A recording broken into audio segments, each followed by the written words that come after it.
I don't know anything about this game. Well, I guess I know a little bit. Just from all the memes and stuff. But I don't really know a whole lot. As you can see, I'm dressed for the occasion. Wearing my school uniform. Looking the part. Whipped this up together last night. And put together a YouTube community post. Announcing the stream and what I'm doing tonight. So let's, without further ado, without a lengthy hour and a half pre-stream and a Q&A, talking about neck pain and back pain and how I hate my haters and how if they went away I'd be so happy. Now let's just get going. New game. Any settings to go through? Probably not. Nope, no need. Please enter your name.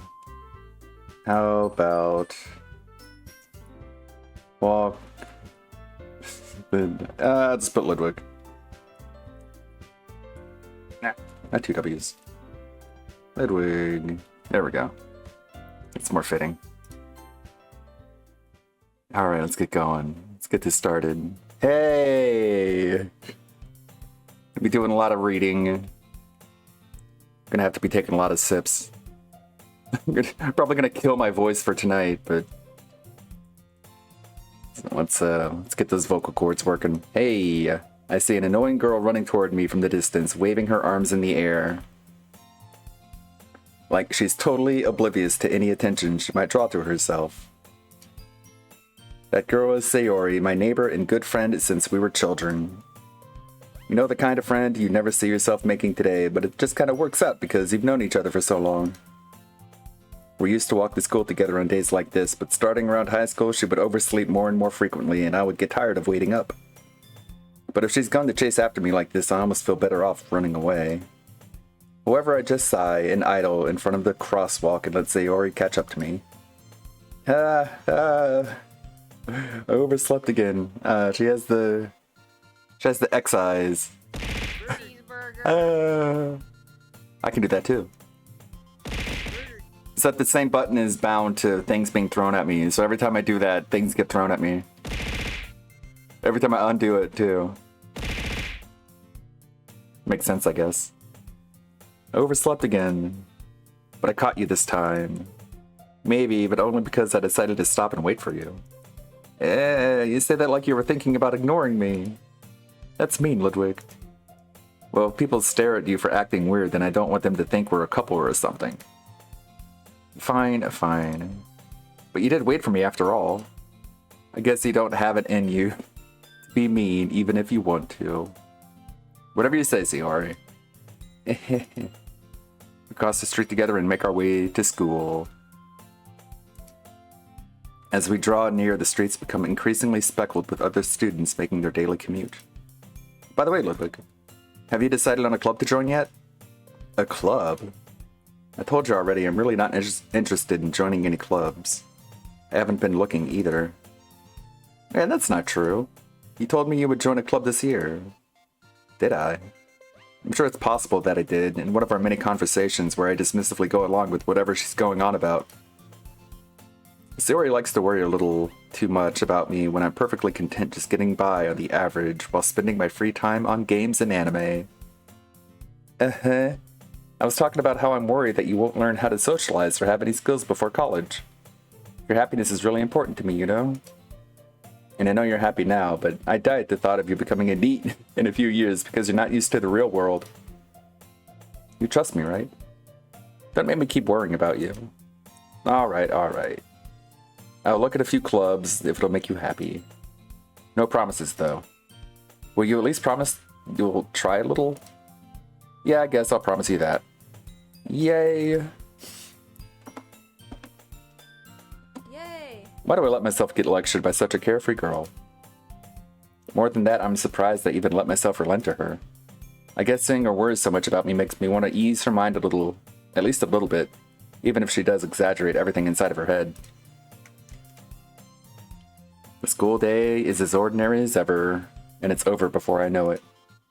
After I pack up my things, I stare blankly at the wall looking for an ounce of motivation. Clubs. Sayori wants me to check out some clubs. I guess I have no choice but to start with the anime club.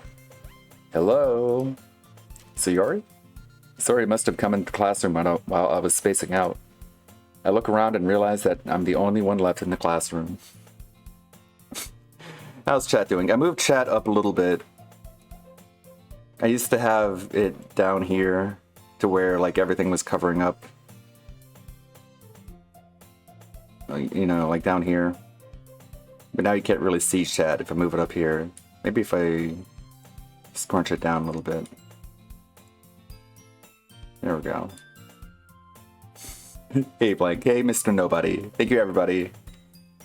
Thank you for watching me play this game. I've been sleeping on this game for a little while. Just haven't really been motivated to play it. But now I'm kind of excited. I look around and realize that I'm the only one left in the classroom.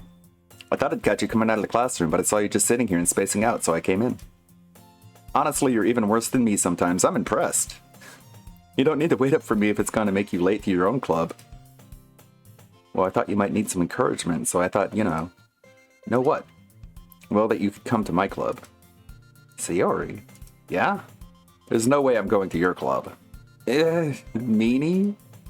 Sayori is vice president of the literature club. Not that I was ever aware that she had any interest in literature. In fact, I'm 99% sure that she only did it because she thought it would be fun to help start a new club. Since she was the first one to show interest after the one who proposed the club, she inherited the title vice president. That said, my interest in literature is guaranteed to be even less. Yeah, I'm going to the anime club. Come on, please. Why do you care so much anyway? Well, I kind of told the club yesterday I would bring in a new member. And Natsuki made cupcakes and everything. Don't make promises you can't keep. I can't tell if Sayori is really that much of an airhead or if she's so cunning as to have planned all this out. I let out a long sigh. Where's Wingo? Damn it.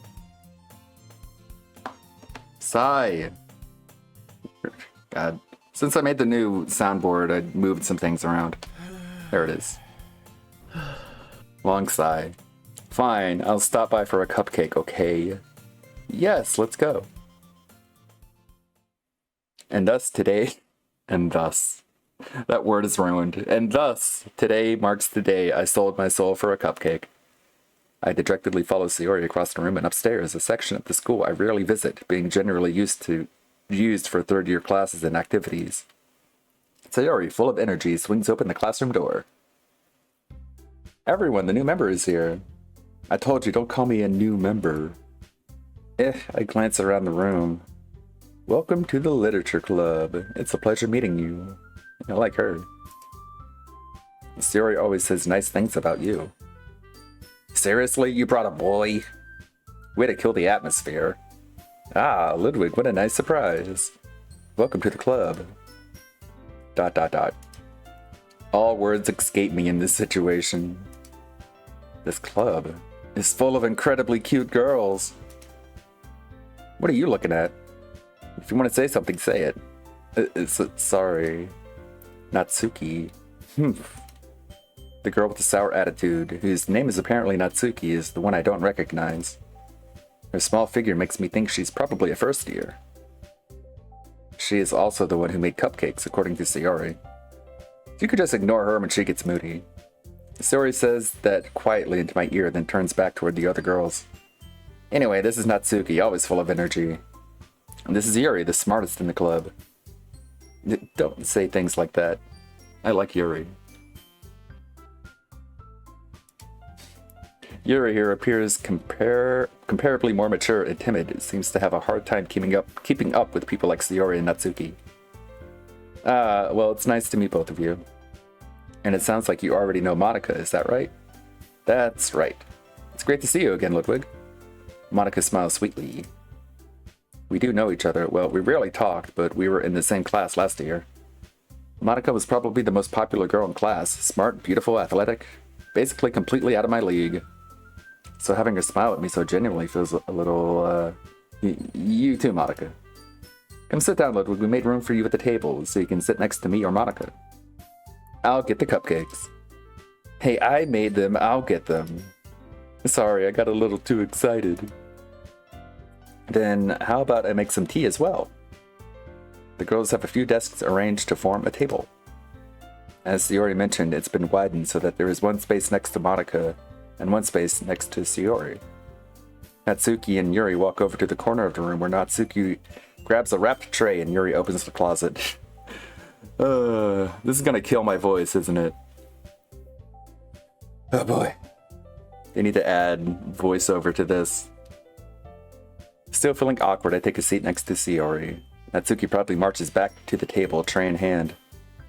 Okay, are you ready? Ta-da! Whoa! Natsuki lifts the foil off the tray to reveal a dozen white fluffy cupcakes decorated to look like little cats. Oh. The whiskers are drawn with icing, and little pieces of chocolate were used to make ears. So cute. I had no idea you were so good at baking, Natsuki. Well, you know. Just hurry and take one. Sayori grabs one first, then Monica, I follow. It's delicious. Sayori talks with her mouth full and has already managed to get icing on her face. I turn the cupcake around in my fingers, looking for the best angle to take a bite. Natsuki is quiet. I can't help but notice her sneaking glances in my direction. Is she waiting for me to take a bite? I finally bite down. The icing is sweet and full of flavor. I wonder if she made it herself. This is really good. Thank you, Natsuki. Why are you thanking me? It's not like I... Haven't I heard this one before? Made them for you or anything? Yeah, I thought you technically did. Sayori said, well, maybe, but not for you, you know, you, dummy. Alright. I give up on Natsuki's weird logic and dismiss the conversation. Yuri returns to the table carrying a tea set. She carefully places a teacup in front of each of us. Oh, it's gonna be tough. She carefully places a teacup in front of each of us before setting down the teapot next to the cupcake tray. You keep a whole tea set in this classroom? Don't worry, the teachers gave us permission. After all, doesn't a hot cup of tea help you enjoy a good book? Yeah, I guess. Don't let yourself get intimidated. Yuri's just trying to impress you. It's not bad. Yeah, that's not... Insulted, Yuri looks away. I meant that, you know, I believe you. Well, tea and reading might not be a pastime for me, but I at least enjoy tea. I'm glad. Yuri faintly smiles to herself in relief. Aww. Monica raises an eyebrow, then smiles at me.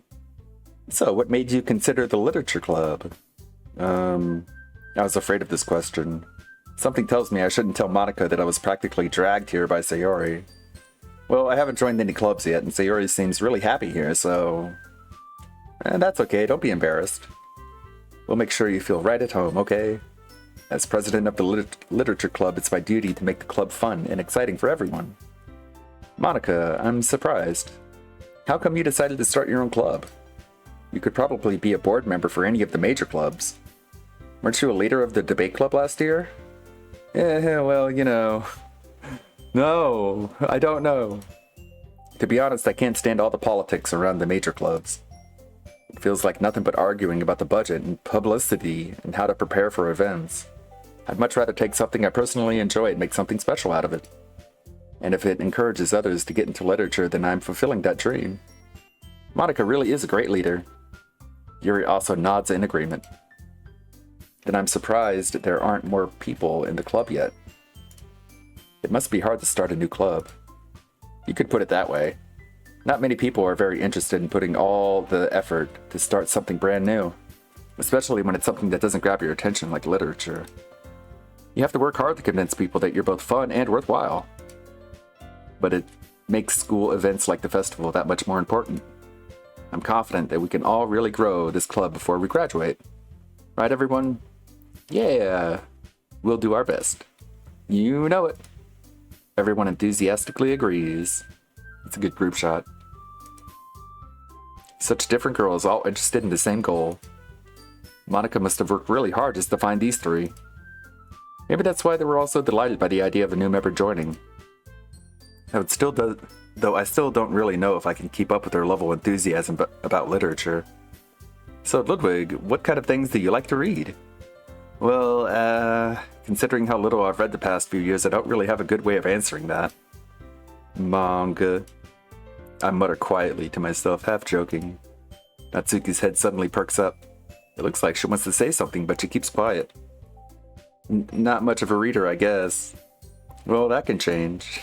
What am I saying? I spoke without thinking after getting Yuri's sad smile. Anyway, what about you, Yuri? Well, let's see. Yuri traces the rim of her teacup with her finger. My favorites are usually novels that build deep and complex fantasy worlds. The level of creativity and craftsmanship behind them is amazing to me. Telling a good story in such a foreign world is equally impressive. Yuri goes on, clearly passionate about her reading. No, this isn't like a Danganronpa game. There isn't, like, puzzles and stuff in it, I don't think. Like, Danganronpa has, you know, trials and tribulations, accusations, and puzzle solving and things like this. This looks like more of like a traditional visual novel with mostly reading and very few choices. I don't know. I haven't really played much of it. Yuri goes on, clearly passionate about her reading. She seemed so reserved and timid since the moment I walked in, but it's obvious by the way her eyes lit up that she finds her comfort in the world of books, not people. But you know, I like a lot of things. Stories with deep psychological elements usually immerse me as well. Isn't it amazing how a writer can so deliberately take advantage of your own lack of imagination to completely throw you for a loop? Anyway, I've been reading a lot of horror lately. I read a horror book once. I desperately grasped something I can relate to at a minimal level. At this rate, Yuri might as well be having a conversation with a rock. Really? I wouldn't have expected that, Yuri. For someone as gentle as you. I guess you could say that. But if a story makes me think or at least take me to another world, then I really can't put it down. Surreal horror is often very successful at changing the way you look at the world, if only for a brief moment. Ugh, I hate horror. Oh, why's that? Well, Natsuki's eyes dart over me for a split second. Never mind. That's right, you usually like to write about cute things, don't you, Natsuki? What? What gives you that idea? You left a piece of scrap. You left a piece of scrap paper behind last club's meeting. It looked like you were working on a poem called Don't Say It Out Loud. And give that back. Fine. Your cupcakes, your poems, everything you do is just as cute as you are. Sayori sidles up behind Natsuki and puts her hands on her shoulders. I'm not cute! Natsuki, you write your own poems? Well, I guess sometimes. Why do you care? I think that's impressive. Why don't you share them sometime? No. Natsuki averts her eyes. You wouldn't like them. You're not a very confident writer yet? I understand how Natsuki feels. Sharing that level of writing takes more than just confidence. The truest form of writing is writing to oneself. You must be willing to open up to your readers, exposing your vulnerabilities, and showing even the deepest reaches of your heart. Do you have writing experience too, Yuri? Maybe if you share some of your work, you can set an example of how Natsuki and helps him. I don't usually talk this much. I talk very little, actually. But it's okay. I read quickly. Because I do read a lot. Mostly Kiwi Farms threads lately. But narration, not so much. I don't really like the sound of my own voice. Okay, I can do this. Maybe if you share some of your work, you can set an example and help Natsuki feel comfortable enough to share hers. I guess it's the same for Yuri. I wanted to read everyone's poems. We all sit in silence for a moment. Okay, I have an idea, everyone. What? Natsuki and Yuri look quizzically at Monika. Let's all go home and write a poem of our own. Then next time we meet, we'll all share them with each other. That way everyone is even. Yeah, let's do it. Plus, now that we have a new member, I think it will help us all get a little more comfortable with each other and strengthen the bond of the club. Isn't that right, Ludwig? Monika smiles warmly at me once again. Hold on, there's still one problem. Yeah, what's that? Now, if we're back to the original topic of me joining the club, I bluntly come forth with what's been on my mind the entire time. I never said I would join this club. Sayori may have convinced me to stop by, but I never made any decision. I still have other clubs to look at, and, I lose my train of thought. All 4 girls stare back at me with dejected eyes. But, I'm sorry, I thought, Ludwig, you all... I'm defenseless against these girls. How am I supposed to take a clear-headed decision when it's like this? That is, if writing poems is the price I need to pay in order to spend every day with these beautiful girls? Right. Okay, I've decided then. I'll join the literature club. One by one, the girls' eyes light up. Yes, I'm so happy. Sayori wraps her arms around me, jumping up and down. Hey, you really did scare me for a moment. If you really just came for the cupcakes, I would be super pissed. Then that makes it official. Welcome to the literature club. Ah, thanks, I guess. Okay, everyone. I think with that, we can officially end today's meeting on a good note. Everyone, remember tonight's assignment. Write a poem to bring to the next meeting so we can all share.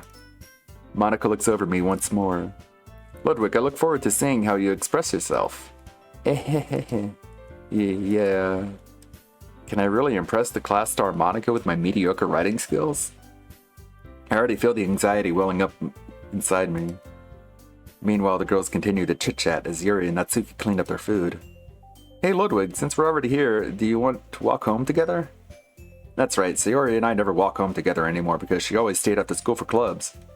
Sure, might as well. Yay! Yay! With that, the 2 of us depart the club room and make our way home. The whole way, my mind wanders back and forth between the 4 girls. Sayori, Natsuki, Yuri, and of course Monica. Will I really be happy spending every day after school in the literature club?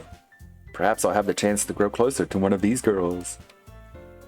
Alright, I'll just need to make the most of my circumstances and I'm sure good fortune will find me. And I guess that starts with writing a poem tonight. It's time to write a poem. Pick words you think your favorite club member will like. Something good might happen with whoever likes your poem the most. Oh boy. Let's see. I like Yuri, and Yuri likes horror. I'm gonna go with Crimson. Yeah, Yuri seemed to like that. Fear. Oh. Incapable skirt, massacre, anxiety, pink fluffy friend's nightgown, loud, Doki Doki. Friends. Playground, universe, disown, defeat, anime, fickle, wrath, mouse, alone, prayer. How about alone? Rose, unstable, eternity, depression, frightening, play, clouds, party, despise, death. Death. Oh, jeez. Sayori really likes it. Bliss, adventure, memories, climax, empty, vanilla, lollipop, peaceful, effulgent, or uncanny. About adventure. Man, really making Sayori happy. Rainbow, lust, landscape, sunset, flower, headphones, music, disaster, pouch, incongruent. But landscape. Yeah, Yuri liked that. She likes world building. Okay. Daydream, sweet, unending scene. Judgment, precious, lipstick, dream. Nibble, agonizing. About dream. Yeah, I got her. I got her pinned. I know what she's into. Fireflies, charm, blanket, swimsuit, special, vivid, smile, heaven sent essence, sticky. How about vivid? Yeah, I got this. After image, tears, heartbeat, embrace, explode, fireworks, sugar, imagination, ambient, cheer, imagination. Got it. Socks, together, passion, laugh, electricity, existence, puppy, promise, dark, excitement. How about existence? Yeah, I'm a master. I'm good at this game. Aura, bouncy, tragedy, destiny, uncontrollable strawberry, contamination, cage, hopeless, breathe. Destiny. Skipping, vacation, childhood, shiny, parfait, holiday, sensation, covet, broken love, sensation. Lucky, ribbon, candy, disarray, pain, cry, melancholy, marshmallow, family, time.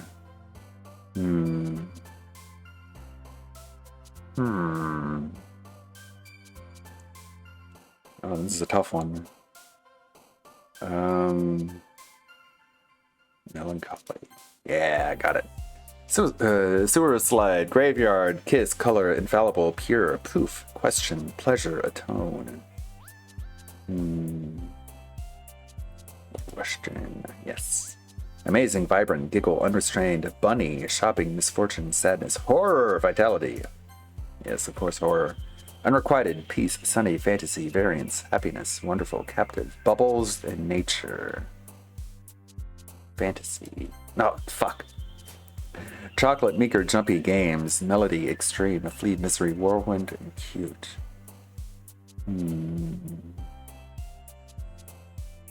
Melody. Ah, damn.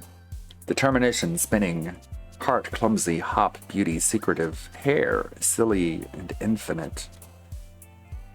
Yeah, I got it. Entropy, hurt, bed, dazzle, journey, marriage, comfort, joy, papa, or vivacious. The journey. Alright. Mostly got Yuri here. Hi again, Ludwig.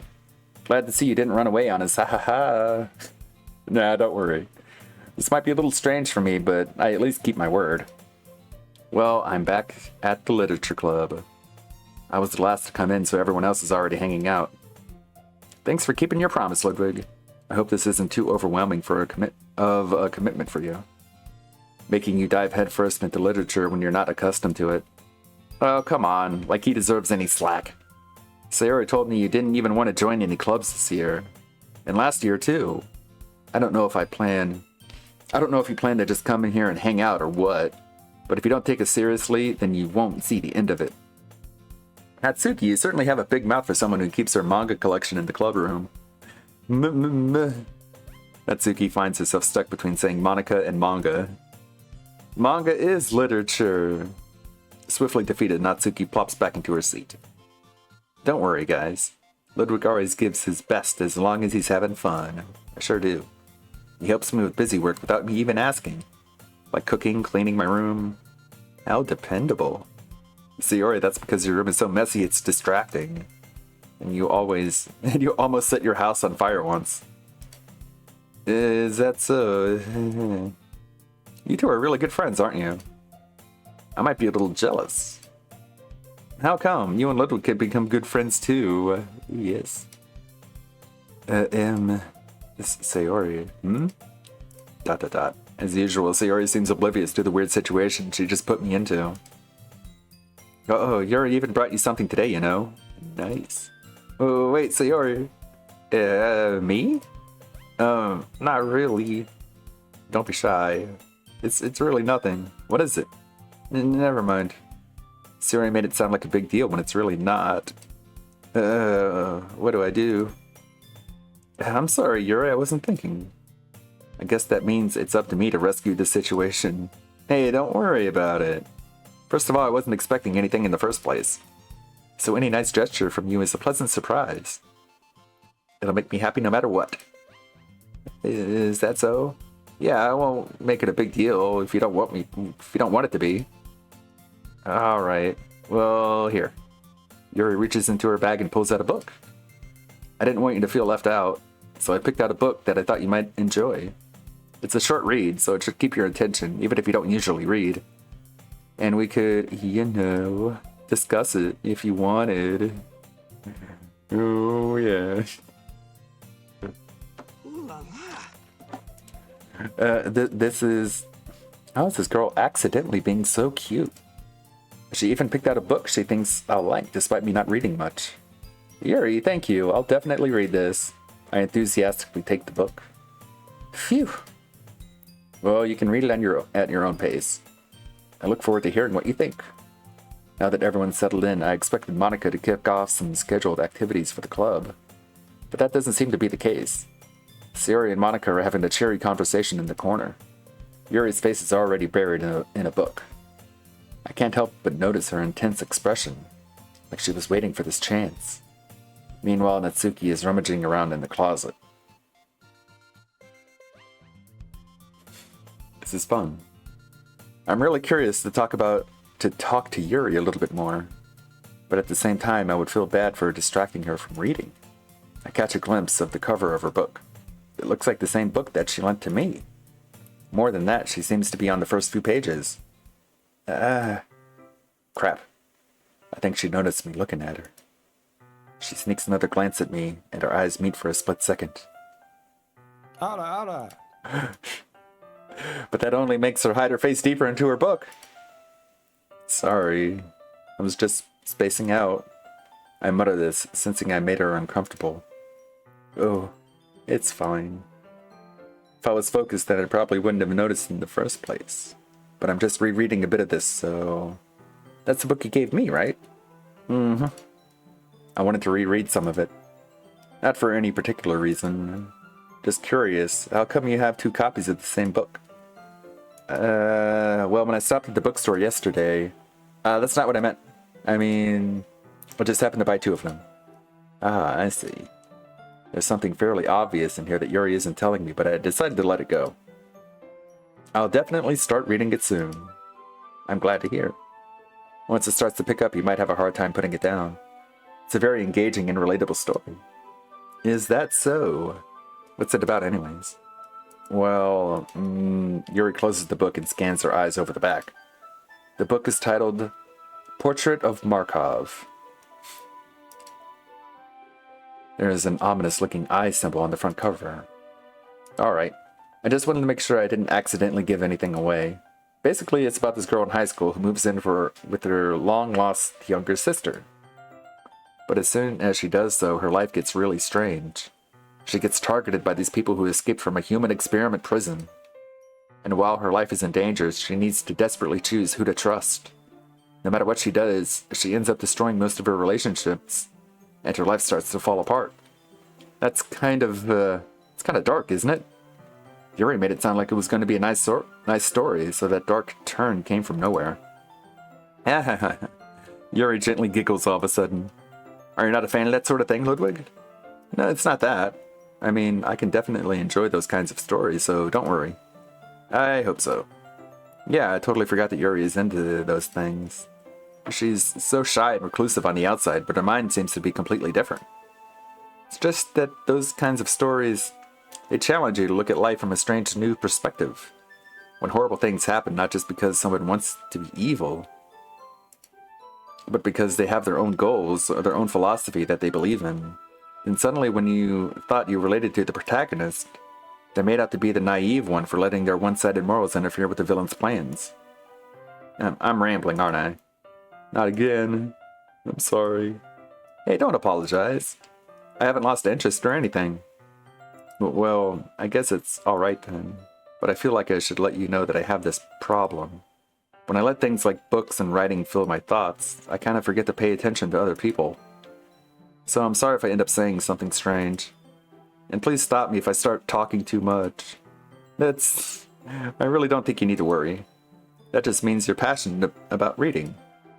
The least I can do is listen. It's a literature club after all. That's true. In fact, I might as well get started reading it, right? You don't have to. What are you saying? Just a moment ago you said you were looking forward to it. ... Let me just get the book. I quickly retrieve the book that I put into my bag. Alright, it's fine if I sit here, right? I slip into the seat next to Yuri's. Ara. Got a new follower. Thank you. Has my hand been up this whole time? Yeah. Are you sure? You seem a little apprehensive. Do followers show up on my event list? No. I just get a notification chime, and it just pops up on OBS.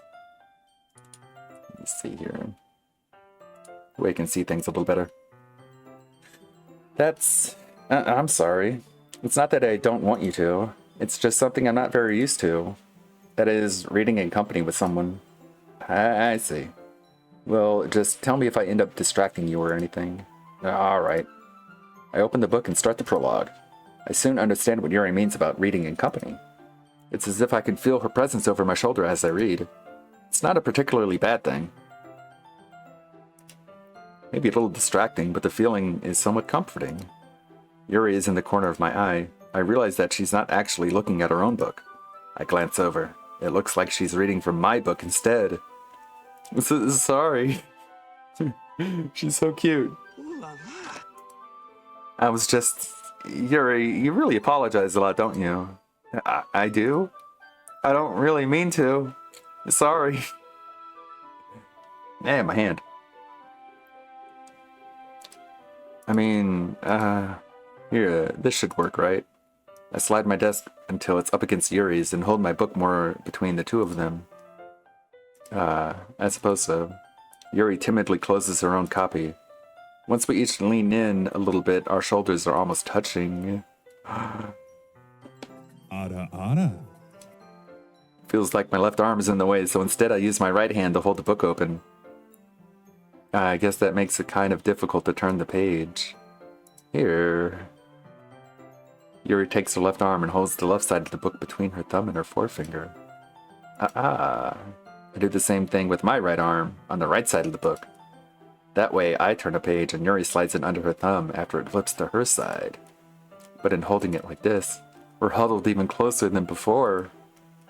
It's actually kind of distracting me. It's as if I can feel the warmth of Yuri's face. And she's in the corner of my vision. Are you ready? Oh man. Damn, son. To turn the page. Sorry, I think I got a bit distracted for a second. Oh, whoops. Oh, okay, right-clicking makes the dialogue go away. I glance over at Yuri's face again and our eyes meet. I don't know how I'll be able to keep up with her. That's okay. You're not as used to reading, right? I don't mind being patient if it takes you a little bit longer. It's probably the least I can do, since you've been so patient with me. Oh, look at that smile. Yeah. Thanks. We continue reading. Yuri no longer asks me if I'm ready to turn the page. Instead, I just assume that she finishes the page before me, so I turn it by my own volition. We continue the first chapter in silence. Even so, turning each page almost feels like an intimate exchange. It's true! My thumb gently letting go of the page, letting it flutter over to her side, as she catches it under her own thumb. Hey, Yuri. This might be a silly thought, but the main character kind of reminds me of you a little bit. You think so? How does she? Well, I guess she's more blunt in a lot of ways, but she also second guesses all the things that she says and does. Like she's afraid she'll do something wrong. It's not like I can see into your head or anything, but they're kind of reminiscent of some of your mannerisms. I see. Yuri remains silent for a moment. But Ludwig, that's probably a terrible thing to have in common with her. That's so embarrassing that you think that. Whoa, wait. I didn't mean it in a bad way or anything. Sorry, I really didn't know you were self-conscious about that sort of thing. ... I guess I more meant that it's kind of cute. What are you saying all of a sudden? Okay, everyone. Monica's here to rescue us. I think it's about time we share today's poems with each other.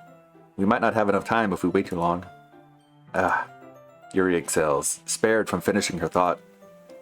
Is that alright, Yuri? You look kind of down. I'm sorry if you haven't been looking forward to this. It's fine. Yuri releases her hand from the book, causing it to close on top of my thumb. Alright, I guess I'll do some more reading tonight. Or would you prefer I only read it with you? I guess I don't have too much of a preference either way. In that case, I'll read a little more tonight.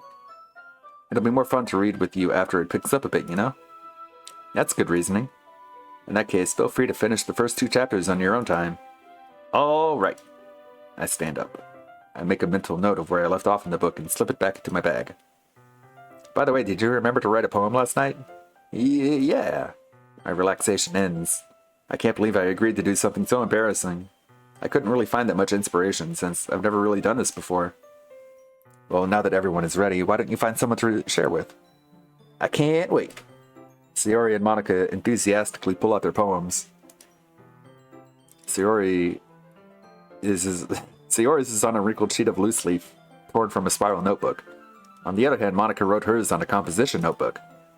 I could already see Monika's pristine handwriting from where I sit. Natsuki and Yuri reluctantly comply as well, reaching into their bags. I do the same myself. Who should I show my poem to first? Well, you know, the one the one I like. Yuri seems the most experienced, so I should start with her. I can trust her opinion to be fair. ... As Yuri reads the poem, I notice her eyes lighten. Exceptional. Yeah, what was that? ... question mark. Did I say that out loud? Yuri first covers her mouth, but then ends up covering her whole face. He's going to hate me. You really didn't do anything wrong, Yuri. I guess you're right. What am I getting so nervous for? Yuri takes a breath. So, what kind of writing experience do you have? Your use of imagery and metaphors indicates you've written a lot of poetry before. Really? Wow, that's a huge compliment coming from you. This is actually my first time, really. Huh? Yuri stares at me blankly, then looks at my poem again. Well, I know that. I just meant, Yuri trails off, unable to find an excuse. She traces her finger along the words of the poem, as if breaking it down more thoroughly. Yeah, okay. This is the reason I was able to tell. It's just that there are specific writing habits that are usually typical of new writers. And having been through that myself, I kind of learned to pick up on them. I think the most noticeable thing I recognize in new writers is that they try to make their style very deliberate. In other words, they tend to pick a writing style separate from the topic matter, and they fit the two together. The end result is that both the style and the expressiveness are weakened. Once Yuri finds her train of thought, it's as if her demeanor totally changes. Her stammering is completely gone, and she sounds like an expert. Of course, that's not something you can be blamed for. There are so many different skills and techniques that go into writing even a simple poem. Not just finding them and building them, but getting them to work together is probably the most challenging part. It might take you some time, but it all comes with practice and learning by example and trying new things. I also hope that everyone else in the club gives you valuable feedback. Natsuki can be a little bit biased, though. Biased? How? Well, never mind. Uh-oh. I shouldn't be talking about people like that. Sorry. It's fine. I'm not sure if Yuri is apologizing to herself, to me, or to Natsuki. Do you mind if I read your poem now? Please do. I'd love to share my thought process behind it. Yuri smiles dreamily, as if that's a rare opportunity for her. Which itself is kind of funny. After all, isn't this supposed to be a literature club? Let's see. Ghost under the light. The tendrils of my hair illuminate beneath the amber glow. Bathing. It must be this one, the last remaining streetlight to have withstood the test of time. The last yet to be replaced by the sickening blue-green hue of the future. I bathe, calm breathing air of the present but living in the past. The light flickers, I flicker back. ... I'm sorry I have such terrible handwriting. What? I wasn't thinking that at all.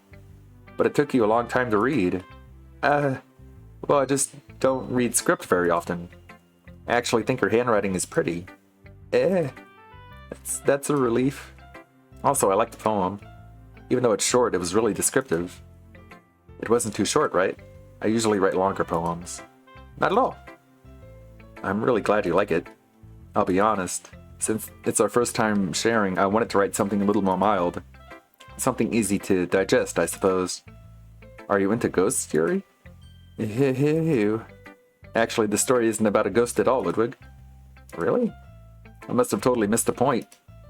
Well, I suppose he did only glance over it, after all. But remember that poets often express their own thoughts, feelings, and experiences in their work. They usually do more than tell a simple story or paint a picture. In this case, perhaps the subject of the poem is only being symbolically compared to a ghost. Lingering in her last remaining place of comfort, unable to let go of the past. And soon to be left with nothing. That's a lot more solemn, putting it that way. I hadn't even thought of that. That's impressive. Yeah. It's nothing really. Yours was impressive too, so... Nah. If anything, I could probably learn a thing or two from you. You think so? Yeah, of course. You know, I was really nervous about doing all this, but in the end, I enjoyed it. I'm going to keep doing my best for you, Ludwig. Ooh la la. Ooh la la. Me too. Who should I show my poem to next? Yuri said that Natsuki is biased. I'm kind of wondering what that's all about. Hey, Natsuki. What? Well, it's about what I expected from someone like you. That's a little blunt. Well, excuse me. It's not like I said it was bad. It just didn't evoke any emotions. So basically, it's not cute enough for your tastes. Do you want to get smacked? Ah. Need to move this over a little bit. Hand keeps going wild. I'm just holding my hand up to my forehead, just, you know. Do you want to get smacked? I'll pass. Yep, playing Doki Doki Literature Club. I'm going long today, because I'm doing another stream with King Sly and Decepticon later tonight, so I might as well just keep going. It would only just be a short break anyways, so don't need to. Sigh. Well, anyway, I guess I need to show you mine. Not that you'll like it. Okay. Eagles can fly. Monkeys can climb. Crickets can leap. Horses can race. Because I'm starting to get like a migraine. Owls can seek. Wait, where's my hoots? Did I move the hoot to a different folder? Hoot! Hoot! Cheetahs can run. Eagles can fly. People can try. But that's about it. Thanks, Natsuki. Yeah. I told you that you weren't gonna like it. I like it. What? Just be honest. I am. Why are you so convinced that I wouldn't like it? Well, because everyone in high school thinks that writing has to be all sophisticated and stuff. So people don't even take my writing seriously. But isn't the point of poems for people to express themselves? Your writing style wouldn't make your message any less valid. Yes, exactly. I like when it's easy to read, but it hits you hard. Like in this poem. Seeing everyone around you doing great things can be really disheartening. So I decided to write about it. Yeah, I understand. But the other thing about simple writing is that it puts more weight on the wordplay. Like I set up for a rhyme at the end, but then made it fall flat on purpose. It helps bring out the feelings in the last line. So you did. I guess more went into it than I realized. That's what it means to be a pro. Just kind of cute. I'm glad you learned something. Didn't expect that from the youngest one here, did you? Yeah, I guess not. I decided to humor her with the last comment. I don't really care how old everyone is, but if Natsuki is feeling proud, then I won't take that away from her.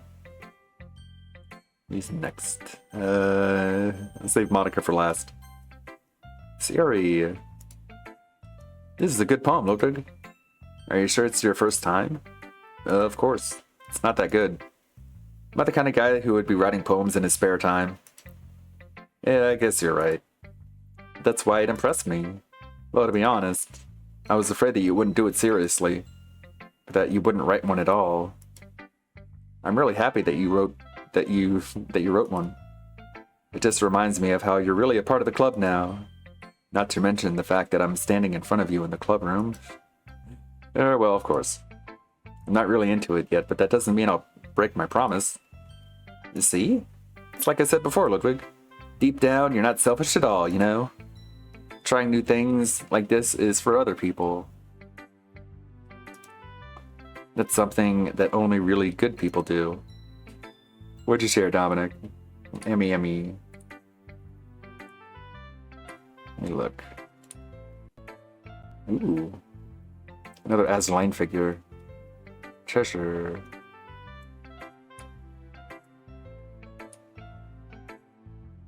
Can my voice a little bit of a break.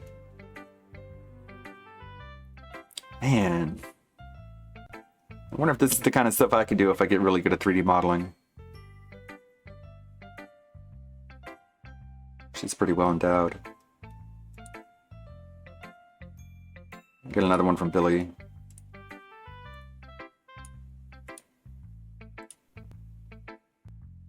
Albedo. I like Albedo. It's a good one. Good detail in the wings. Alright, back. Thanks, Sayori. I'm not sure if Sayori sees the full picture of my motive here.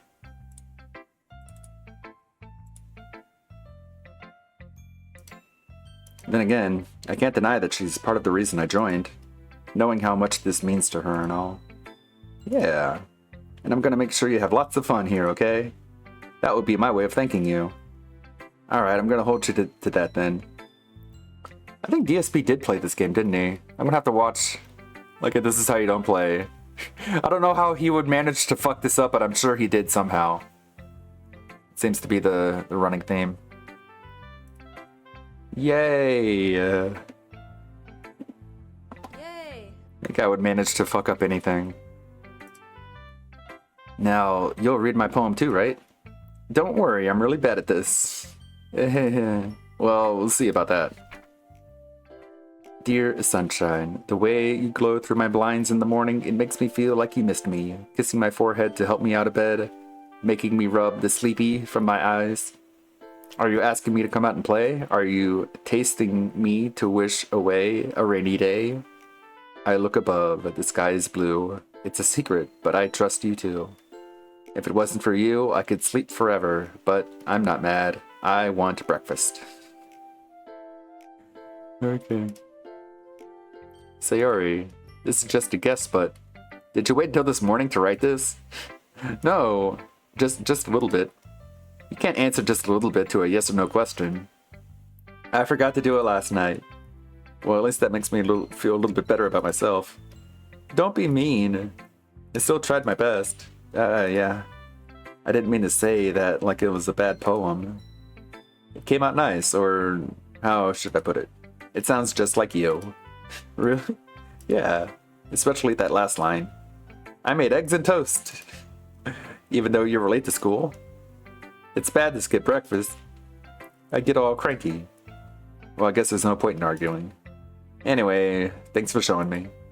This is so much fun. Monica's is the best.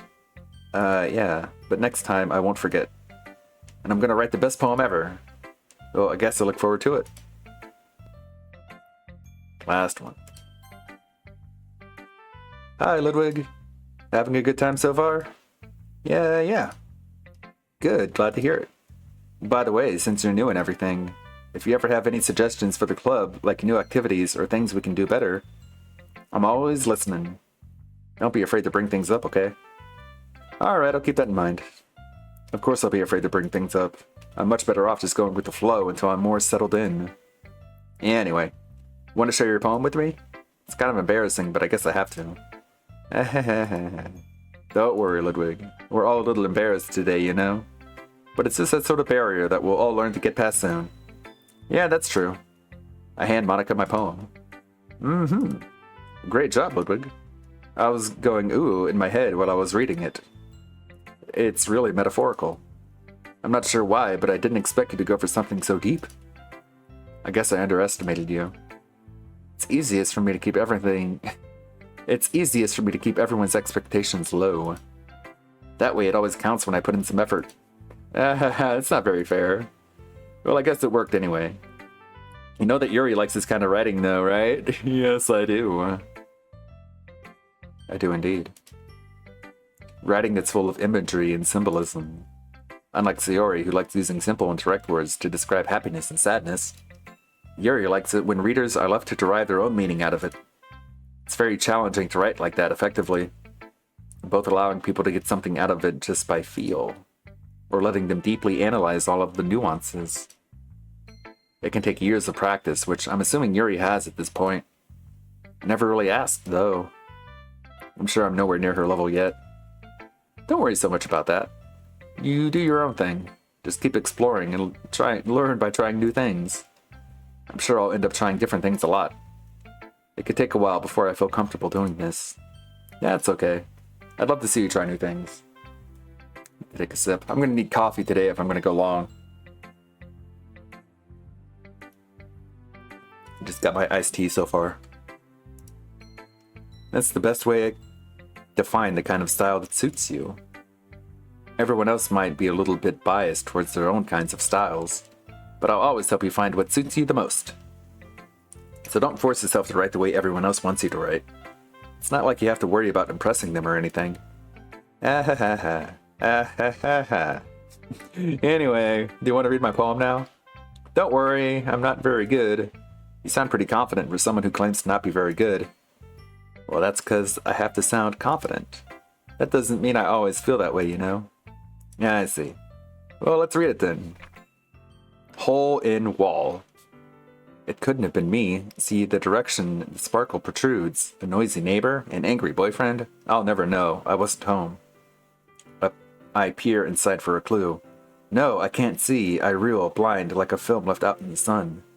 But it's too late. My retina's already scorched with a permanent copy of the meaningless image. It's just a little hole. Oh, this is long. It wasn't too bright. It was too deep. Stretching forever into everything. A hole of infinite choices. I realize now that I wasn't looking in. I was looking out. And he, on the other side, was looking in.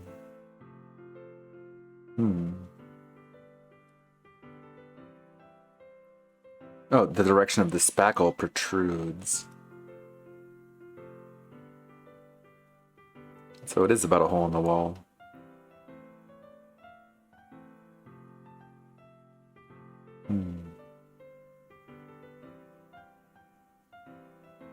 Interesting. So, what do you think? It's very freeform, if that's what you call it. Sorry, I'm not really the right person to ask for feedback. It's okay. Yeah, that kind of style has gotten pretty popular nowadays. That is, a lot of poems have been putting emphasis on the timing between words and lines. When performed out loud, it can be really powerful. What was the inspiration behind this one? Well, I'm not sure if I know how to put it. I guess you could say that I had some kind of epiphany recently. It's been influencing my poems a bit. An epiphany? Yeah, something like that. I'm kind of nervous to talk about deep stuff like that because it's kind of coming on strongly. Maybe after everyone is better friends with each other. Yeah, anyway. Here's Monica's writing tip of the day. Sometimes when you're writing a poem or a story, your brain gets too fixated on a specific point. If you try so hard to make it perfect, then you'll never make any progress. Just force yourself to get something down on paper and tidy it up later. Another way to think about it is this. If you keep your pen in the same spot for too long, you'll just get a dark puddle of ink. So just move your hand and go with the flow. That's my advice for today. Thanks for listening. Thanks for the TED Talk, Monica. Phew. I guess that's everyone. I glance around the room. That was a little more stressful than I had anticipated. It's as if everyone is judging me for my mediocre writing abilities. Even if they're just being nice, there's no way my poems can stand up to theirs. This is a literature club after all. I sigh. I guess that's what I ended up getting myself into. Across the room, Sayori and Monica are happily chatting. My eyes land on Yuri and Natsuki. They're gingerly exchanging... No, I've never played this before. I've just seen the memes. I think DSP played it one time, but I purposefully didn't watch it because, you know, I wanted to play it eventually, but I've been sleeping on it. Finally. Thanks for voting for it, everybody. Finally giving me a chance to play it. They gingerly exchange sheets... Oh, that's a tough one. They gingerly exchange sheets of paper, sharing their respective poems. As they read in tandem, I watch each of their expressions change. Natsuki's eyebrows furrow in frustration. Meanwhile, Yuri smiles sadly. What's with this language? Did you say something? No, it's nothing. Natsuki dismissively returns the poem to the desk with one hand. I guess you could say it's fancy. Ah, thanks. Yours is cute. Cute? Did you completely miss the symbolism or something? It's clearly about the feeling of giving up. How can that be cute? I know that. I just meant the language, I guess. I was trying to say something nice. You mean to say you mean you have to try that hard to come up with something nice to say? Thanks, but it really didn't come out nice at all. Well, I do have a couple suggestions. If I was looking for suggestions, I would have asked someone who actually liked it. Which people did, by the way. Sayori liked it, and Ludwig did too. So based on that, I'll gladly give you some suggestions of my own. First of all, excuse me, I appreciate the offer, but I've spent a long time establishing my writing style. I don't expect it to change anytime soon, unless of course I come across something particularly inspiring. Which I haven't yet. And Ludwig liked my poem too, you know. He even told me he was impressed by it. Natsuki suddenly stands up. Oh, I didn't realize you were so invested in trying to impress our new member, Yuri. Uh-oh. Okay. Quick break. Billy sharing things. 2B stuff. Let's see.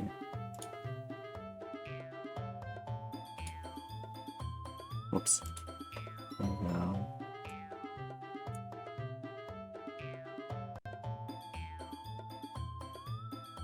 You can see that, right?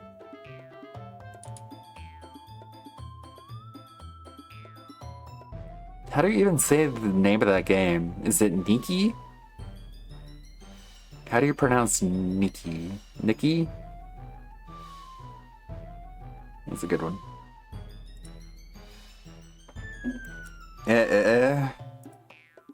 That's not what I...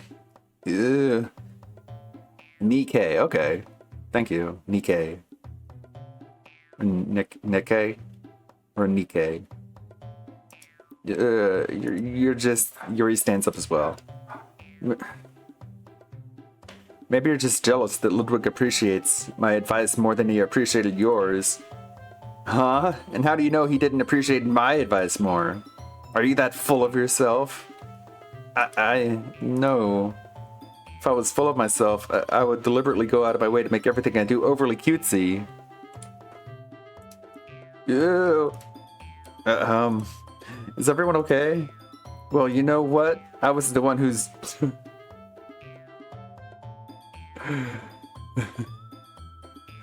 I was the one whose boobs magically grew a size bigger as soon as Ludwig started showing up. Natsuki!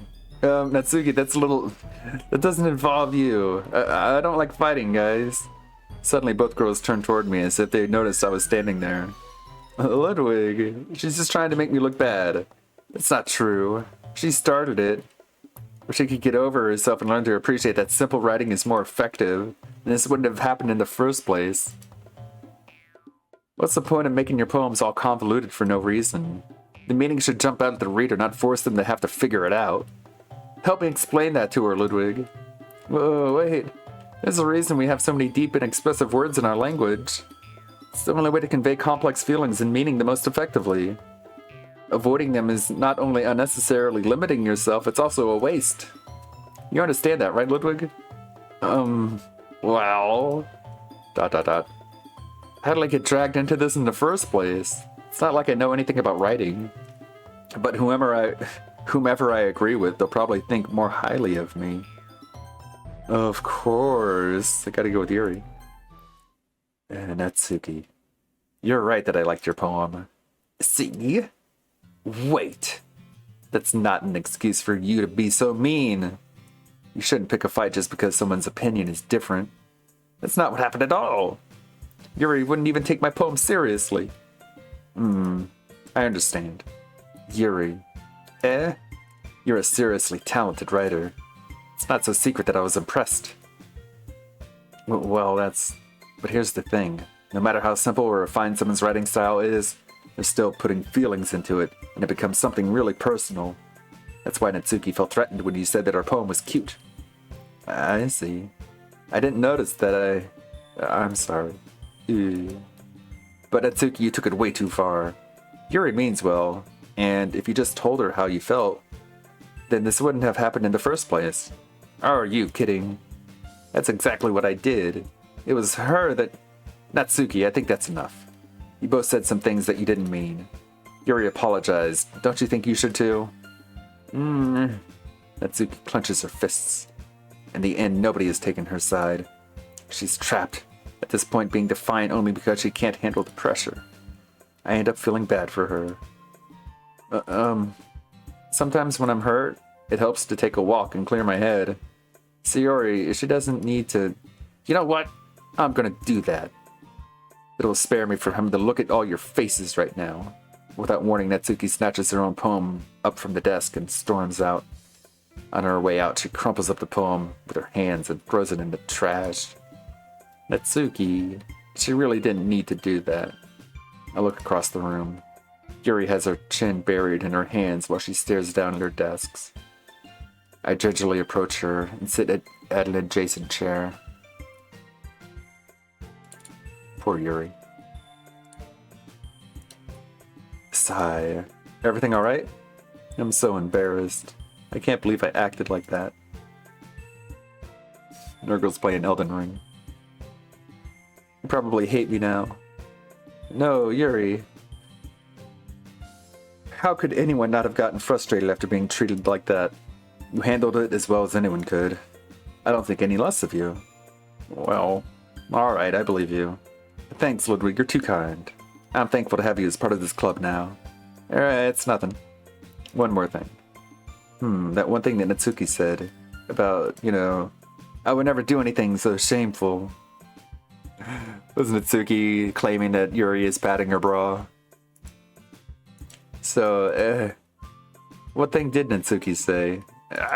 Well, never mind that. I'm going to go make some tea. Good idea. Make enough for more than one person, okay? Yeah. Okay, everyone. It's just about time for us to leave. How did you all feel about sharing your poems? It was a lot of fun. Well, I'd say it was worth it. It was alright, well, mostly. Ludwig, how about you? Yeah, I'd say the same. It was a neat thing to talk about with everyone. Awesome. In that case, we'll do the same thing tomorrow. And maybe you'll learn something from your friends, too. So your poems will turn out even better. ... I think to myself, I did learn a little more about kinds of poems everyone likes. With any luck, that means I can at least do a better job impressing those I want to impress. I nod to myself with newfound determination. Ludwig, ready to walk home? Sure, let's go. Sayori beams at me. It surely has been a while since Sayori and I have spent this much time together. I can't really say I'm not enjoying it either. Sayori, about what happened earlier. Yeah, what do you mean? Between Yuri and Natsuki? Does that kind of thing happen often? No. That's really the first time I've seen them fight like that. I promise, they're both wonderful people. You don't hate them, do you? No, I don't hate them. I just wanted your opinion, that's all. I can see why they'd make good friends with you. Phew. Ludwig, it's nice that they get to spend time with you in the club. But I think seeing you get along with everyone is what makes me the happiest. And I think everyone really likes you too. That's... every day is going to be so much fun. Sigh. It looks like Sayori still hasn't caught on to the kind of situation I'm in. Sure, being friends with everyone is nice, but does it really need to stop there? We'll just have to see what the future holds, Sayori. I pat Sayori on the shoulder. I said that more to myself than to her, but it's easy to use Sayori as an internal monologue sometimes. Okay. Yeah, let's do this. Okay. Existence, whirlwind, lipstick, friends, captive, vivacious, peace, awesome, wonderful music. Existence. Yeah, I got her. Blanket, uncontrollable, alone, cry, playground, sing, forgive, twirl, prayer, milk. Damn it. Philosophy, whisper, lazy, heaven sent, broken, climax, hair, defeat, color, skirt. Dang it. Horror, charm, embrace, rhythm, vertigo, question, destiny, email, jumpy bunny. Got it. Unending, games, happiness, flower, bed, disaster, boop, passion, pure judgment. Damn. Insight, electricity, excitement, universe, lust, eternity, massacre, nibble, desire, love. Got it. Shopping, amazing, misfortune, imagination. Go with imagination. Breathe, skipping, covet, fluffy, agonizing, portrait, nature. Misery, melody, sunny. Yeah. Scars, childhood, unrestrained, laugh, hop, poof, despise, rainbow, vacation, precious. Unrestrained? Yeah. Waterfall, journey, sunset, family, ambient, cage, loud, wrath, headphones, sadness. Yes. Atone, intellectual, dark, hurt, fear, strawberry, papa, fickle, essence, dazzle. Essence. I guess there's no way you can impress Monica. She's not even in the running. Flee, whistle, comfort, bubbles, silly, swimsuit, sugar, lucky, explode, hope.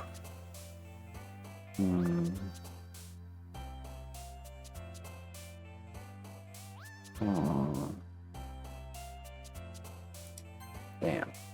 Disown, socks, afterimage, incongruent, grief, pain, sparkle, treasure, unstable, landscape.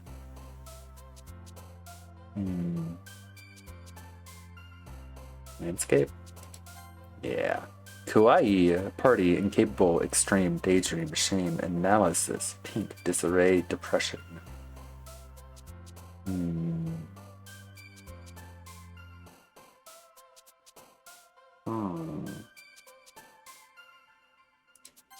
Fuck. Uncanny, aura, beauty, vitality, meager, graveyard, time, extraordinary, lollipop dance. Graveyard? Yes. Yeah, I'm playing Doki Doki Literature Club.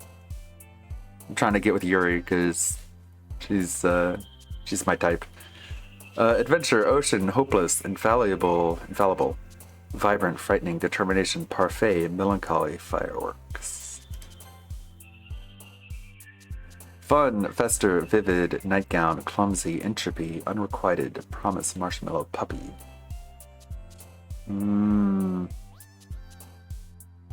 Entropy? Yes. Flying, warm, cute, peaceful, play, crimson, starscape, calm, valentine, anime. I think it was this one, right? Yeah. Rose, sewer, slide, smile, death, chocolate, kitty, vanilla. Ah, fuck. Feather, variance, tragedy, rain cloud, effulgent, inferno, heartbeat, mouse, jump, joy. Damn. I got mostly Yuri. Another day passes and it's time for the club meeting already. I've gotten a little more comfortable here over the past couple of days. Entering the club room, the usual scene greets me. Hi, Ludwig. Yo, Sayori. Looks like you're in a good mood today.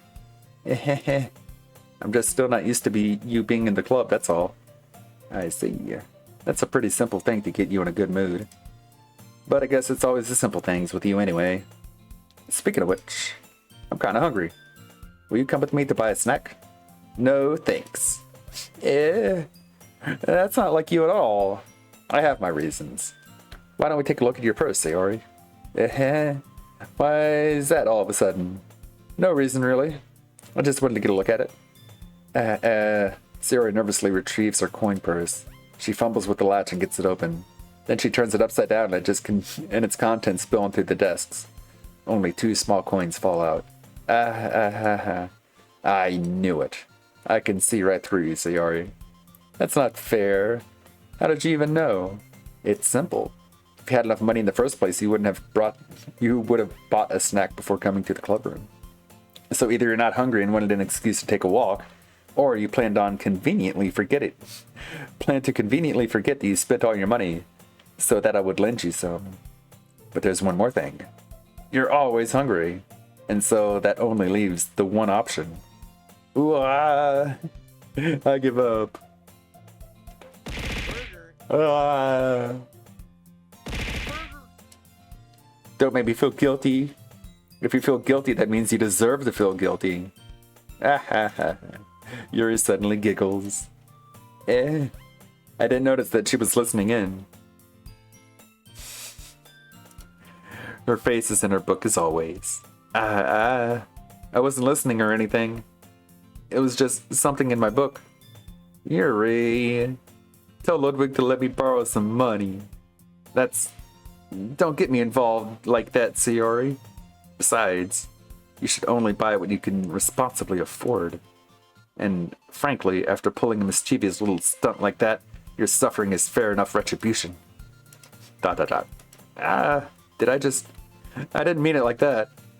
I got too absorbed in my book. I really like when you speak your mind, Yuri. It doesn't happen much, but it's a fun side of you. There's no way you could think that. You were right, though. I did something bad, and now I have to accept the retribution. That. Still, coming from you, Sayori. I guess there's a little devil inside of all of us, isn't there? Don't let her fool you. Sayori knows exactly what she's doing. After all, she told you guys she was bringing me to the club before she even told me. But you wouldn't have come if it weren't for the cupcakes. So I had to trick Natsuki into making them. Come on, give me more credit than that, Sayori. Whap. Yeah. Out of nowhere, something smacks Sayori in the face and tumbles onto the desk. How? What was? A cookie? Sure enough, it's a giant cookie wrapped in plastic. Sayori glances around. Is this a miracle? It's because I paid my restitution? Retribution. Actually, that one almost worked. I was just gonna give it to you, but then I heard you blab about the cupcakes. It was totally worth seeing your reaction, though. Natsuki, that's so nice of you. I'm so happy. Sayori hugs the cookie. She hugs the cookie. Jeez, just eat it. Sayori rapidly tears open the wrapper and takes a big bite. Sure, good. Sayori suddenly claps her hands over her mouth. I bit my tongue. You're going through a lot over just one cookie. Natsuki takes a bite of her own cookie. Yours looks really good, Natsuki. Can I try it? Jeez. Beggars can't be choosers. Careful who you tell that to. Hey, listen, I'm an asshole. But yours is chocolate. Yeah. Why do you think I gave you that one? Fine. Still, I'm really happy that you shared this one with me. Sayori gets out of her seat and goes behind Natsuki, then wraps her arms around her. Jeez. I get it. Cookie still... Oh my god, you're drinking Hulk Hogan's sperm? Cookie still in hand, Natsuki reaches up and nudges Sayori off of her. Sayori suddenly leans forward and takes a bite out of Natsuki's cookie. Hey, did you seriously just do that? Mouthful of Sayori trots away to safety. Yuri and I laugh as well. Jeez, you're such a kid sometimes. Monica, can you tell Sayori? Natsuki glances around. Monica isn't in the club room. Ugh. Where's Monica anyways? Good question. Have any of you heard anything about her being late today? Not me.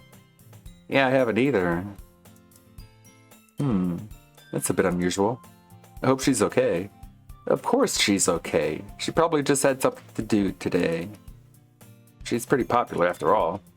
You don't think she has a...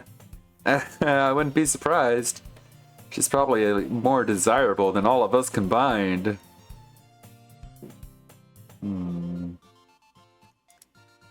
That's true. Excuse me? Suddenly the door swings open. Sorry, I'm super sorry. There you are. I didn't mean to be late. I hope you guys weren't worried or anything. Monica chose the club over her boyfriend after all. It's greed. You're so strong-willed. The boyfriend? What on earth are you talking about? Monica quizzically glances at me. Never mind that. What held you up anyway? Well, my last period today was study hall. To be honest, I kind of just lost track of time. That makes no sense, though. You would have heard the bell ring at least. I must not have heard it since I was practicing piano. Piano? I wasn't aware you played music at all, Monica. I don't really. I just kind of started recently. I've always wanted to learn piano. That's so cool. You should play something for us, Monica. That's... Monica looks at me. Maybe once I get a little bit better, I will. Yay! Yay! That sounds cool. I'd also look forward to it. Is that so? In that case, I won't let you down, Ludwig. Monica smiles sweetly. Aw. I didn't mean any pressure or anything like that. Don't worry. I've been practicing a whole lot recently, and I'd really love the chance to share wins once I'm ready. I see. In that case, best of luck. Thanks. So I didn't miss anything, did I? Nah, not really. I choose to leave out Sayori's mischievous escapade. I'm sure Natsuki will wind up complaining about her anyways. It looks like everyone has already settled down. Damn it! My hand is... See, I'm just holding my hand to my head very inquisitively. But my hand tracker just keeps picking it up. So I'm just holding my hand in the air. Let me just move it a little bit out of the way. Looks like everyone has already settled down. Sayori somehow already finished her entire cookie. Yuri is back to her book and Natsuki disappeared into the closet. Hey Yuri, eh? I suddenly noticed that Yuri is reading a different book than the one we've been reading together. Sorry, I didn't mean to interrupt. No. I was kind of just waiting for you. If that's the case, why don't we go ahead and get started? Yes, let's. Actually, I have a request. Do you mind if I make some tea first? Not at all. Thanks very much. If there's one thing that can make my reading time here any better, it's a nice cup of tea. Take a sip of my own tea.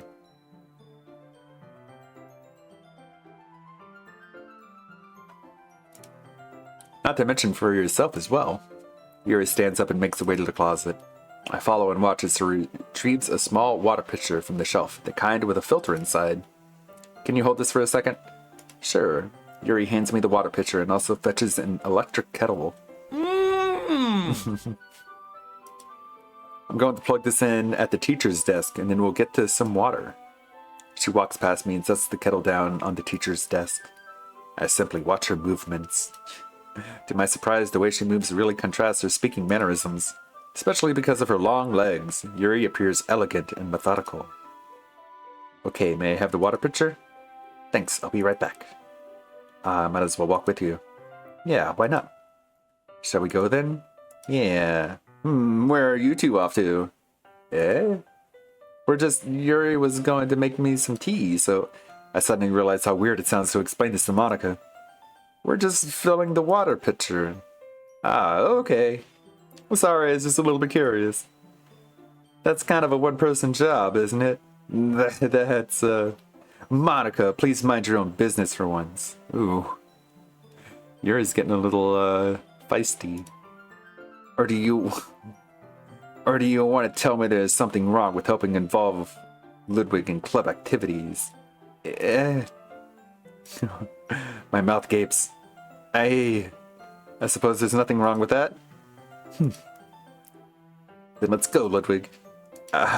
Yuri quickly exits the room and I follow. Once in the hallway, she suddenly puts her forehead against the wall. I spoke without thinking. How could I say something like that? Yuri, something about the way she said that. It made me feel so irritated. What's wrong with me? No, Yuri, I think you did the right thing. I wasn't expecting it, but... It's also not right for Monica to judge people like that. Ludwig, how come even when I do something bad, you're being nice to me? Because nothing that you do is bad, as you make it seem in your head. is as bad as you make it seem in your head. Nobody's perfect.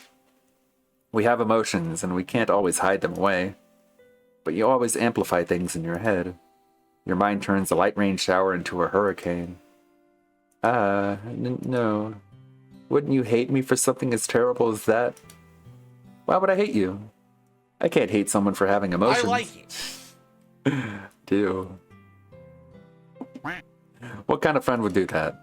A friend, you say? Uh-oh. You don't say the friend word. You don't say the F word, okay? Want to keep that out of the conversation. Yuri lifts her head. Ludwig, I really like being friends with you. God damn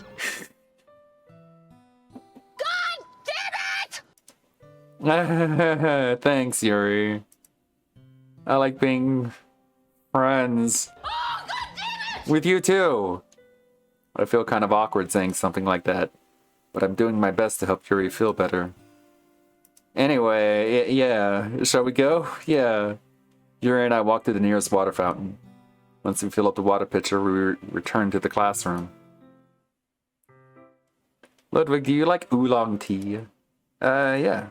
Anything is fine. Very well. Yuri sets the temperature on the kettle to 200 degrees. Now it's time to get the teapot. You really do this properly, don't you? Of course. I shouldn't do any less when I'm making tea for others. Even if I'm not an expert on tea or anything. Hee. In that case, you'll only be more impressed. Perhaps I will. Yuri fetches the teapot and begins measuring the tea leaves. To my surprise, she even starts humming a little to herself. You must be in a good mood now. Is that so? I was letting it show. And you noticed. I was doing a bit of thinking, and I decided that I would try expressing myself a little bit more. It turns out it's not very hard for me to do. When it's you who's around anyway.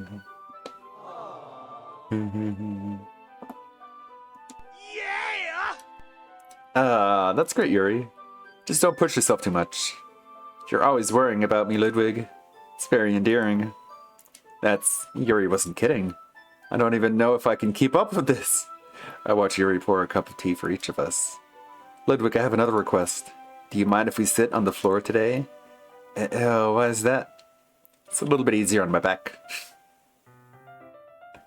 Got back problems. I could read with my back against the wall rather than bending over at my desk. Sorry, I didn't realize. No worries. I just have back pain fairly regularly, so I do my best to manage it.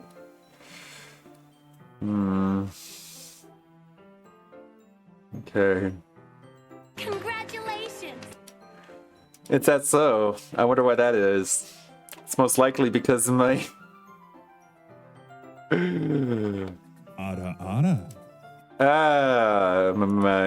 your posture, right? Always hunched over like that while you're reading. Yes! Yeah! I have terrible reading posture. So that's why we should sit on the floor. Fair enough. I'll go ahead and get the book. I retrieve the book from my bag. I have some chocolate as well. It's a bag of small chocolate candies that I keep hidden from Sayori's candy radar. I take it since it'll go well. I take it since it'll go well with the tea. Yuri and I then sit against the wall, teacups at our sides. As if in sync, we assume the same reading position as the last time, each holding one half of the book. Damn, son. Except this time, our bodies are even closer to each other. I can't see too well. Yuri slides closer until our shoulders are touching. How am I supposed to focus on reading like this? Yuri was always kind of cute, but when she's being less apprehensive, I'm almost certain that it's almost more than I can handle. Your teacup. Yuri hands me my Holding it with my hand, that's not holding the book. I end up in a position that makes it even harder to focus. because now I need to worry about making sure I don't accidentally touch her chest. It's true! Meanwhile, Yuri hasn't noticed a single thing. She wears her intense reading expression, and I can only presume the world around her has faded away. Yay! I use all my willpower to focus on reading. ... After a few minutes, I finally managed to relax a little. I put the teacup between my legs and fumbled with the chocolate wrapper. Sorry. I briefly let go of the book to finish opening the wrapper. You can have as much as you want. That's okay. I won't take any. Are you sure? Well, if I touch it, then it might get smudges on the pages. You're right. I didn't even think about that. My bad. No need to apologize. I'll hold the book, okay? Are you sure? Of course. Ooh, boy. She's got that Comey look to her. A little bit like Comey. Yuri opens the book with both hands. She holds it so that I don't have any harder of a time reading from it. But as a result, her left arm is practically resting on top of my leg. Well, in that case, Yuri is totally focused on reading again. I take a chocolate candy and I pop it in my mouth. Then I take another chocolate and I hold it up to Yuri. She doesn't even look away from the book. She simply parts her lips. I need it! As if the situation was completely natural. But that means I can't stop here. I apprehensively placed the chocolate in her mouth. Finally, some action! Just like that, Yuri Somebody closes. wants me on Fortnite right now. Just like that, Yuri closes her lips over it. Eh? Yuri's expression suddenly breaks. Did I just... Yuri looks at me like she needs to confirm what just happened. Ooh.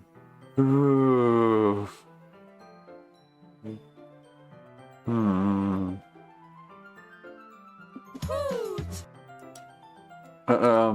Ludwig. Sorry, I guess I should... No way! I guess I shouldn't have done that. Well... You're just helping. That's something friends do. Fuck. Right? I mean, not really in this kind of context, but... Yeah. That's all it was. Yeah, then... You don't need to stop or anything. I see. The situation has gotten really tense. Yuri tries to return to the book, but I can just tell by her expression that she just can't focus right now. The bag is in! My heart is pounding. I nervously take another chocolate between my fingers. This time Yuri's eyes meet mine. ... How did I even come to this? How did it even come to this? Yuri doesn't avert her gaze. I notice her chest rising and falling to the rhythm of her breaths. Breaths, the rhythm of her breath. This is... What a punk ass bitch, effeminate man. I raise my arm. Like before Yuri parts her lips. Very expensive. Emotional damage. But it's different this time. I take the chocolate and I place it in her mouth. I don't know what to do. I feel her hot breath in my fingers. Okay, everyone. Ooh, Yuri jolts back. It's time to share poems. Ludwig, you can help Yuri put away the tea stuff, right? Yeah, of course. Okay, thanks. The spell is abruptly broken. God damn this game. I'll take care of the cups. Yeah. Yuri picks up the teacups from the floor. I pick up the bag of chocolates. In the end, we hastily clean up without so much as a word between us. I get the feeling this is something neither of us will have the courage to bring up. I wanna!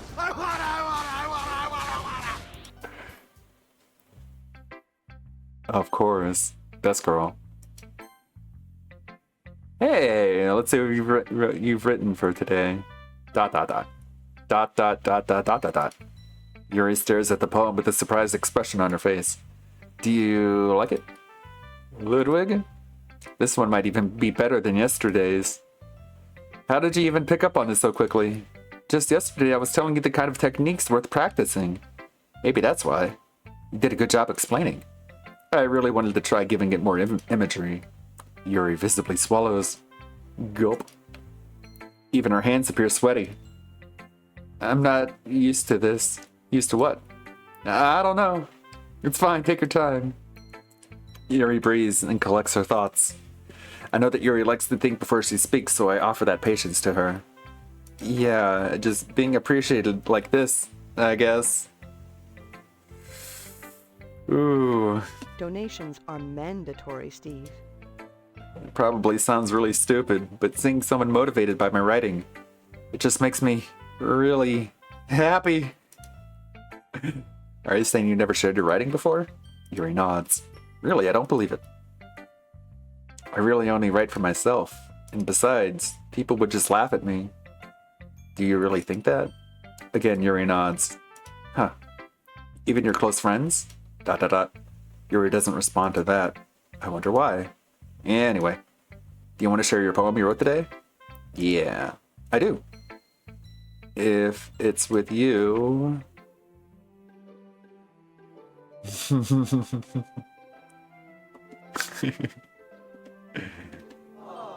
The raccoon. The raccoon. Weird. Everyone hates me. The raccoon. It happened in the dead of night while I was slicing bread for a guilty snack. My attention was caught by the scuttering of a raccoon outside my window. That was, I believe, the first time I noticed my strange tendencies as an unordinary human. I gave the raccoon a piece of bread, my subconscious well aware of the consequences. Well aware that a raccoon that is fed will always come back for more. The enticing beauty of my cutting knife was the symptom. The bread, my hungry curiosity. The raccoon, an urge. The moon increments its place and reflects that much more light off of my cutting knife. The very same light that glistens in the eyes of my raccoon friend. I slice the bread, fresh and soft. The raccoon becomes excited. Or perhaps I'm merely projecting my emotions onto the newly satisfied animal. The raccoon has taken to following me. You could say that we've gotten quite used to each other. The raccoon becomes hungry more and more frequently, so my bread is always handy. Every time I brandish my cutting knife, the raccoon shows me its excitement. A rush of blood. Classic Pavlovian conditioning. I slice the bread, and I feed myself again. I'm horny as hell. I was a little more daring with this one than yesterday's. I can see that. What the fuck did I do? Whoa, I just wanted to get laid. Take it easy. It's a lot more metaphorical. I don't know if it's my fault, but I can't begin to imagine what this poem is about. That's right. It's a bit closer to my preferred writing style, using the poem as a canvas to express vivid imagery and conveying emotions through them. Yeah, if I take it at face value, then I can't even figure out what it's supposed to mean. Well, I think it's something that different people can relate to in their own way. I wanted to express the way it feels for me to indulge in my more unusual hobbies. It's those kinds of things I'm usually forced to keep to myself. So I sometimes enjoy writing about them. Why do you keep them to yourself? Because they're embarrassing, and people would make fun of me. Don't you have anything like that, Ludwig? Well, yeah, I guess I do. I feel like everyone has a little something like that. Okay. Who do we got here? Sayori, Natsuki, or Monica? Let's go with Sayori this time. Oh, unmute. Sayori, ... Ooh, I like this one, Ludwig. It has some nice feelings in it. Ah, I'm glad. Does that mean it's better than yesterday's? Let me think. I don't know. I guess I like them both.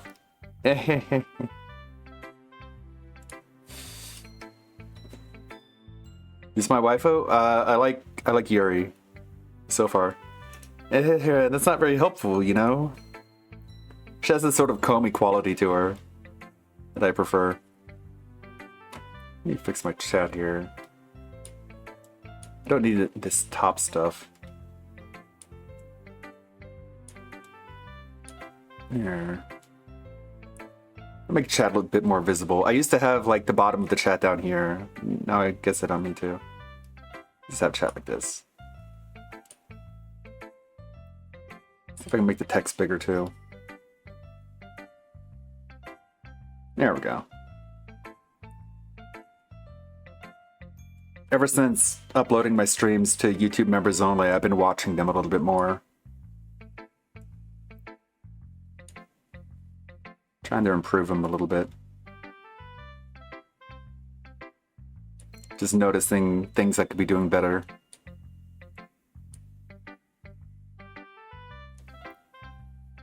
Well, I'm not very good at figuring out if poems are good or bad, but that's why I just go by my heart.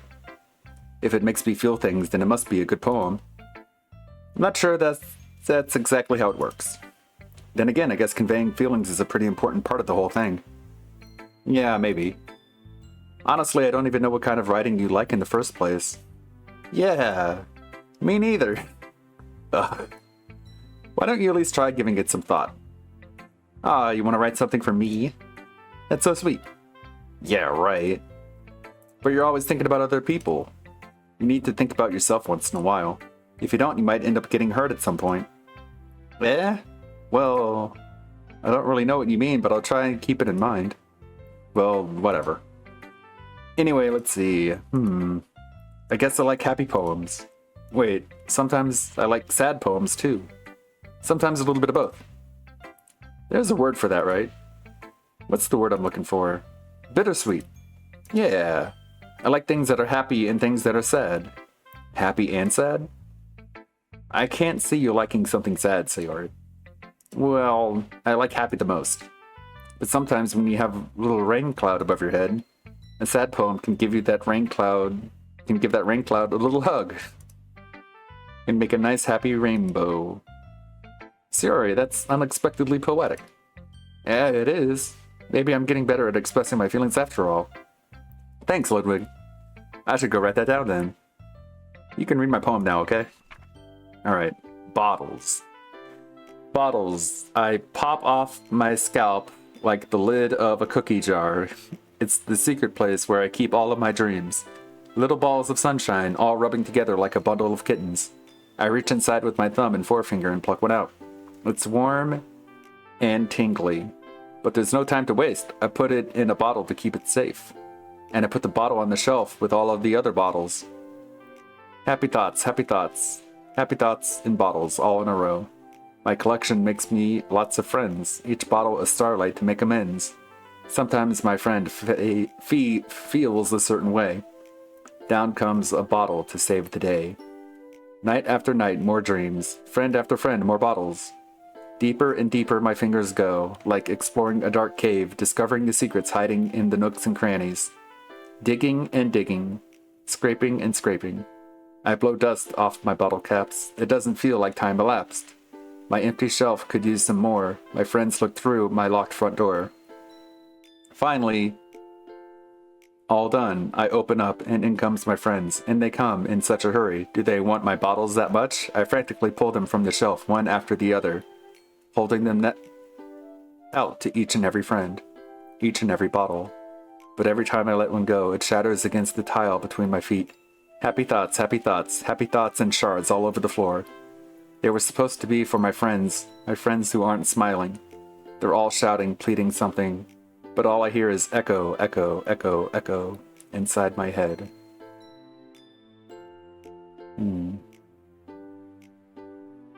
That's kind of a weird one. I think I remember now. I think DSP played this for like 5-10 minutes and he just gave up before really getting deep into it because he didn't really get that it was going to get any deeper. Oh, there we go. Make sure this is all right.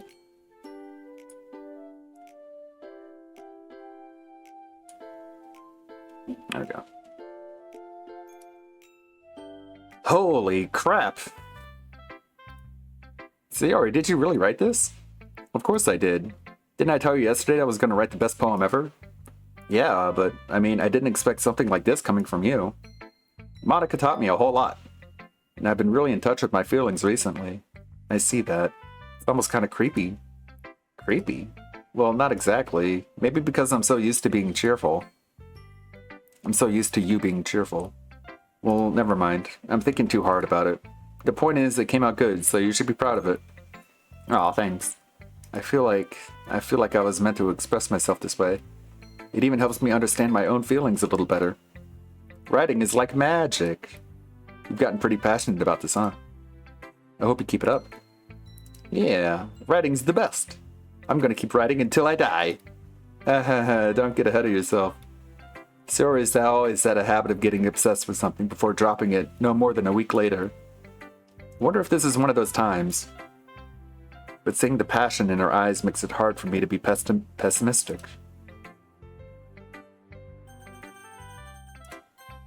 That's okay. I liked your last one better. Really? Well, yeah, I can tell you're a little more daring with this one. But you're really not good enough for that yet. It fell flat.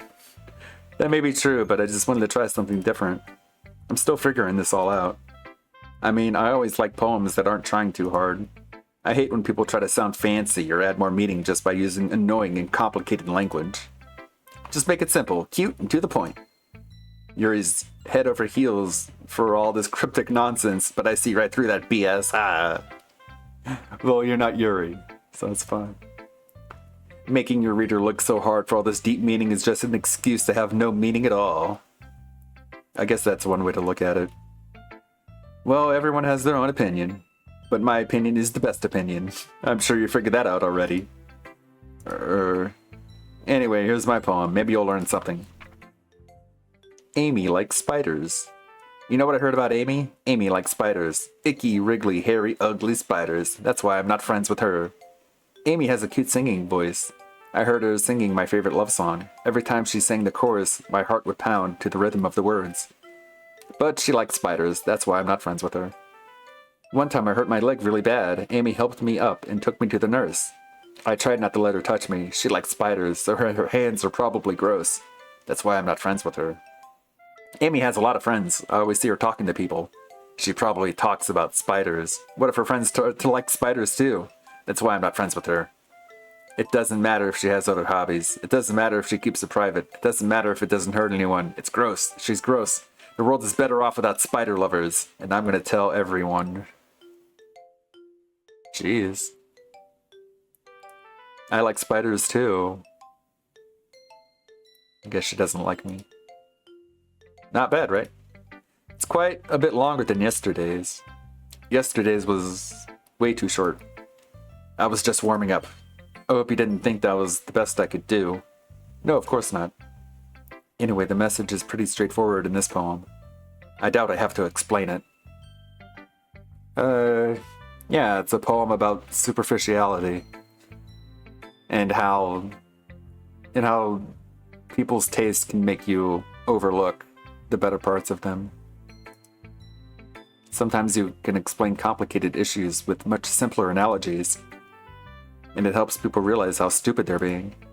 Like, anyone would agree that the subject of this poem is an ignorant jerk. Do you know people like that? Of course, it's about how everyone thinks my... That doesn't matter, it can be about anything. I wrote it to be easy to relate to.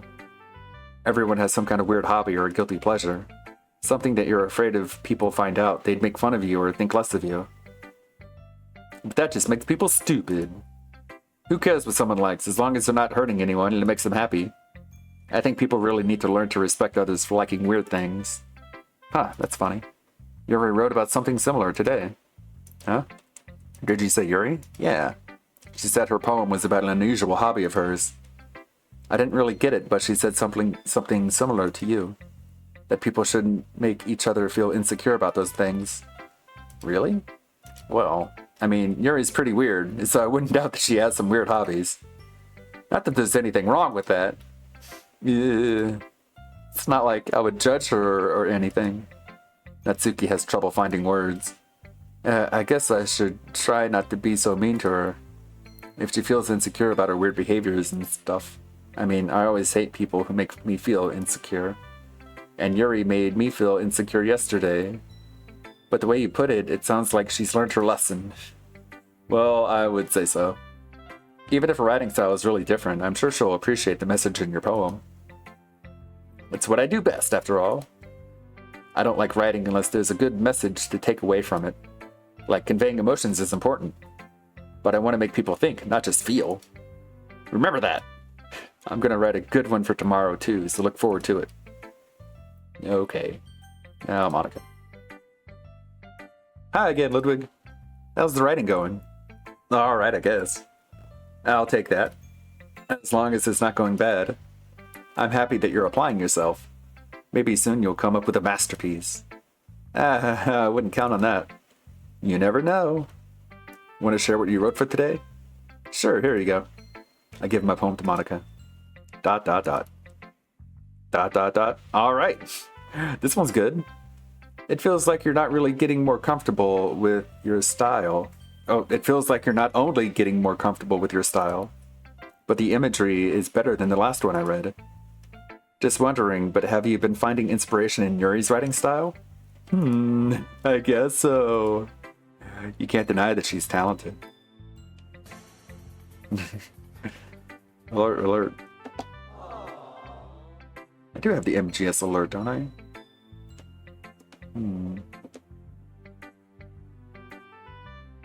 I have so many on my soundboard.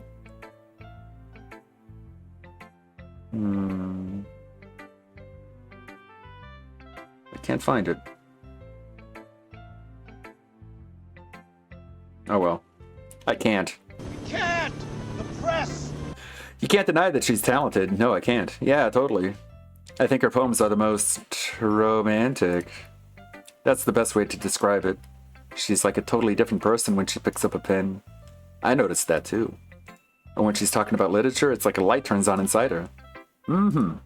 Sadly, it's hard to get much personal conversation out of her. Trust me, I've tried.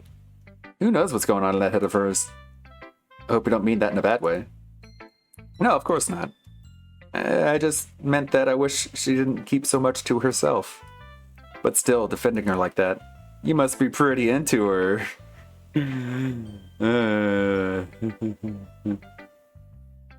Yeah.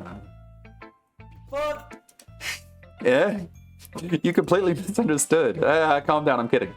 Besides, I'm pretty sure she's already got a boyfriend. Fuck. Get him out of here! Wait, really? Yeah, a fictional one anyways. Oh, okay. Whew. I was about to say. Betray! Monica kind of whispers that last part to me. It's just a hunch, but, well, there's not really anything wrong with that. Oh, well, I know. I was just saying. But anyway, you want to read my poem now? I like the way this one turned out. I hope you do too. Alright, let's take a look. Save me. The colors that won't stop. Bright, beautiful colors, flashing, it's expanding, piercing. Red, green, blue, an endless cacophony of meaningless noise. The noise that won't stop, violent, grating waveforms, squeaking, screeching, piercing, sine, cosine, tangent, like playing a chalkboard on a turntable, like playing vinyl on a pizza crust, an endless poem of meaningless. Load me. It's good. Save me, load me. This one's interesting.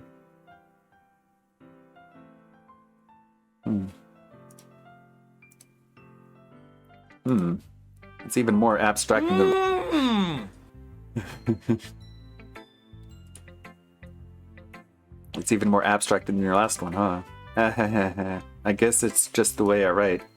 I'm sorry if you don't like it. No, I never said that. It's just a kind of thing I've never really seen before, I guess. I kind of like playing with my space on the paper. Choosing where and how to space your words can totally change the mood of the poem. It's almost like magic. The way I write the lines really short makes them feel like they're trying to speak over the noise. I see. It's still hard for me to tell what it's about, though.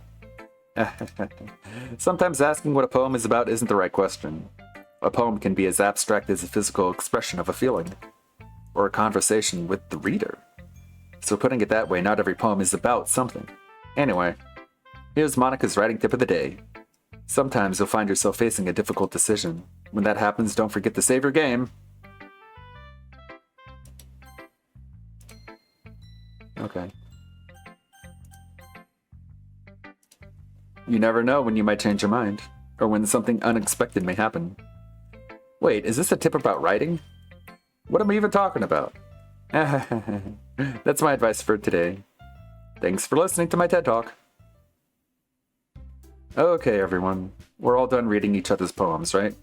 I have something extra planned today, so if everyone could come sit at the front of the room. Is this about the festival? Well, sort of.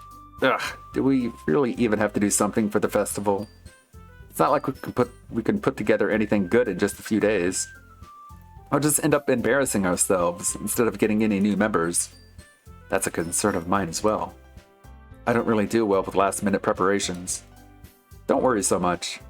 We're going to keep it simple, okay? We won't need much more than a few decorations. Sayori's been working on posters, and I've designed some pamphlets we can give out during the event.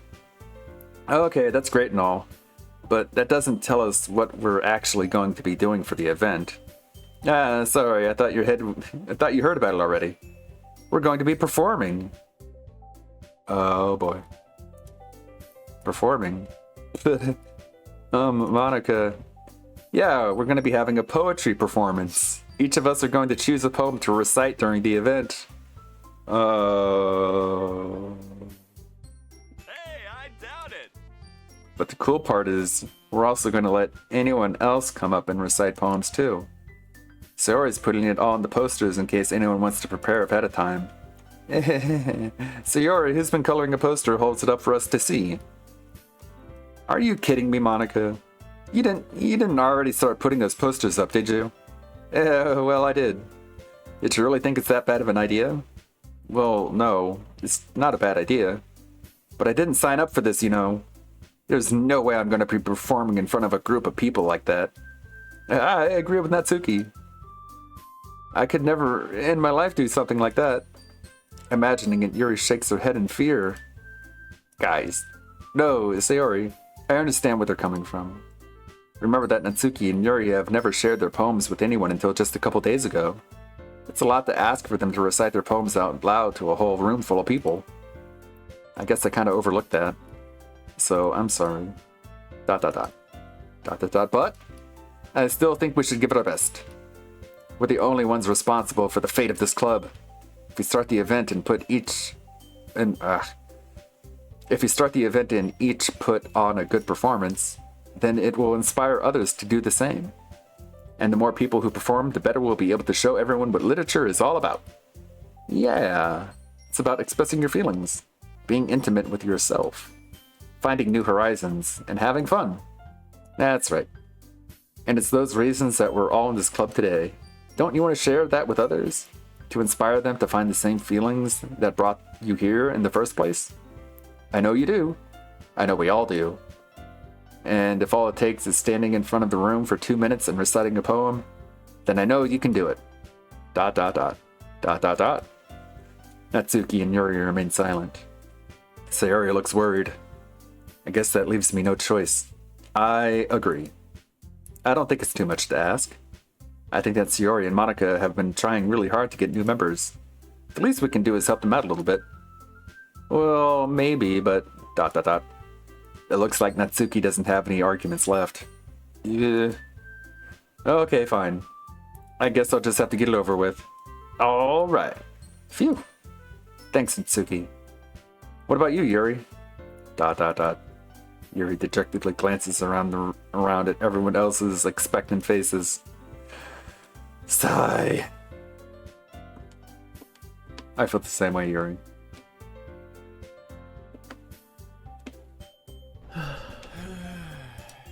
I guess I don't really have a choice. That's everyone. You're the best, Yuri. This club is seriously going to be the death of me. Uh-oh. Is that foreshadowing?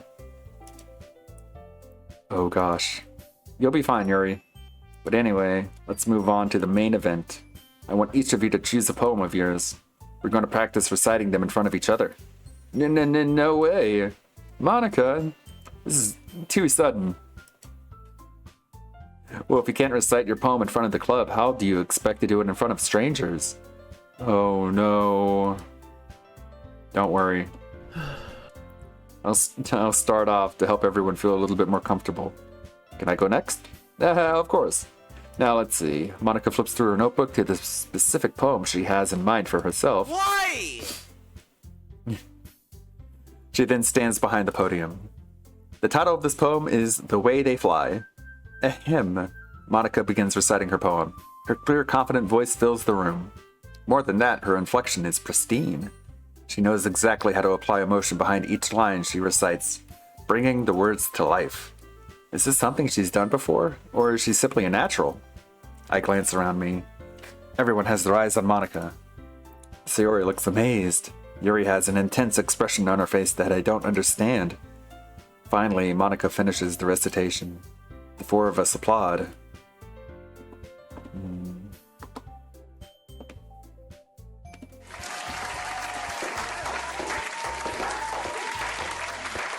Monica takes a breath and smiles. That was so good, Monica. Thank you very much. I was just hoping to set a good example. Are you ready to go next, Sayori? I'll go next. Oh, Yuri's fired up all of a sudden. Yuri clutches a sheet of paper between her hands and stands up. Keeping her head down, she walks quickly over to the podium. This poem is called... Yuri anxiously glances at each of us. You can do it, Yuri. It's called After Image of Crimson Eye. After Image of a Crimson Eye. Yuri's voice shakes as she starts reading the poem. Just a moment ago, she practically refused to do this. Why is she suddenly putting in so much effort? As Yuri gets past the first couple of lines, her voice changes. It's almost like what happens when Yuri gets absorbed into her books. Her quivering words transform into the sharp syllables of a fierce and confident woman. The poem is full of twists and turns in its structure that she enunciates. Unlike me, with perfect timing. This must be a rare glimpse into the whirling fire Yuri keeps concealed inside her head. Suddenly, she's finished. Everyone is stunned. Yuri snaps back into reality and glances around her as if she bewildered even herself. It's up to me to save the situation. Literally, I'm the first to start applauding. Everyone joins me afterwards.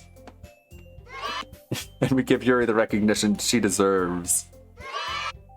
It's not like we didn't want to applaud for her, but we were caught so off guard that we must have forgotten. As we applaud, Yuri holds the poem to her chest and rushes back to her seat. Yuri, that was really good. Thank you for sharing. ... Looks like Yuri is down for the count. Okay. I guess I'm next then. Sayori hops up out of her chair and cheerfully walks to the podium. This one's called My Meadow. Sorry, I giggled. Sayori, it's a lot harder than I thought. How did you guys do it so easily? Try not to think of it like you're reciting to other people. Imagine you're reciting it to yourself, like in front of a mirror or in your own head. It's your poem, so it'll come out the best that way. I see. Okay then. Sayori begins her poem. Somehow it feels like her soft voice was made as a perfect match. The poem isn't aimlessly cheery like Sayori is. It's serene and bittersweet. If I were to read this on paper, I probably wouldn't think much of it, but hearing it come from Sayori's voice almost gives it a whole new meaning. Maybe this is what Sayori meant when she said that she likes... I'm gay, totally gay. I like this. Maybe this is what Sayori meant when she said that she likes my poems. It's like I get to reach more deeply into someone I thought I knew through and through. Sayori finishes and we applaud. I did it! Good job, Sayori. Even Ludwig liked it. I guess that's a good sign. What does that even mean? It came out nicely, Sayori. The atmosphere of the poem fits you really nicely. But it might be that the other poems wouldn't work quite well with that kind of delivery. Yeah, I don't really understand. In other words, I've seen poems of yours where that sort of a gentle delivery wouldn't work as well. They might need a little more force behind them, depending on what you're reading. Oh, I know what you mean. That's, well, I've been practicing that kind of thing. It's just embarrassing to do in front of everyone. Can I take a sip? The next time I'm going to make you pick a poem that challenges you a little more. We don't have much time before the festival, you know? Okay. Now who's next? Natsuki? Humph. Don't make me go before Ludwig. It's not like I can compare to you guys anyways.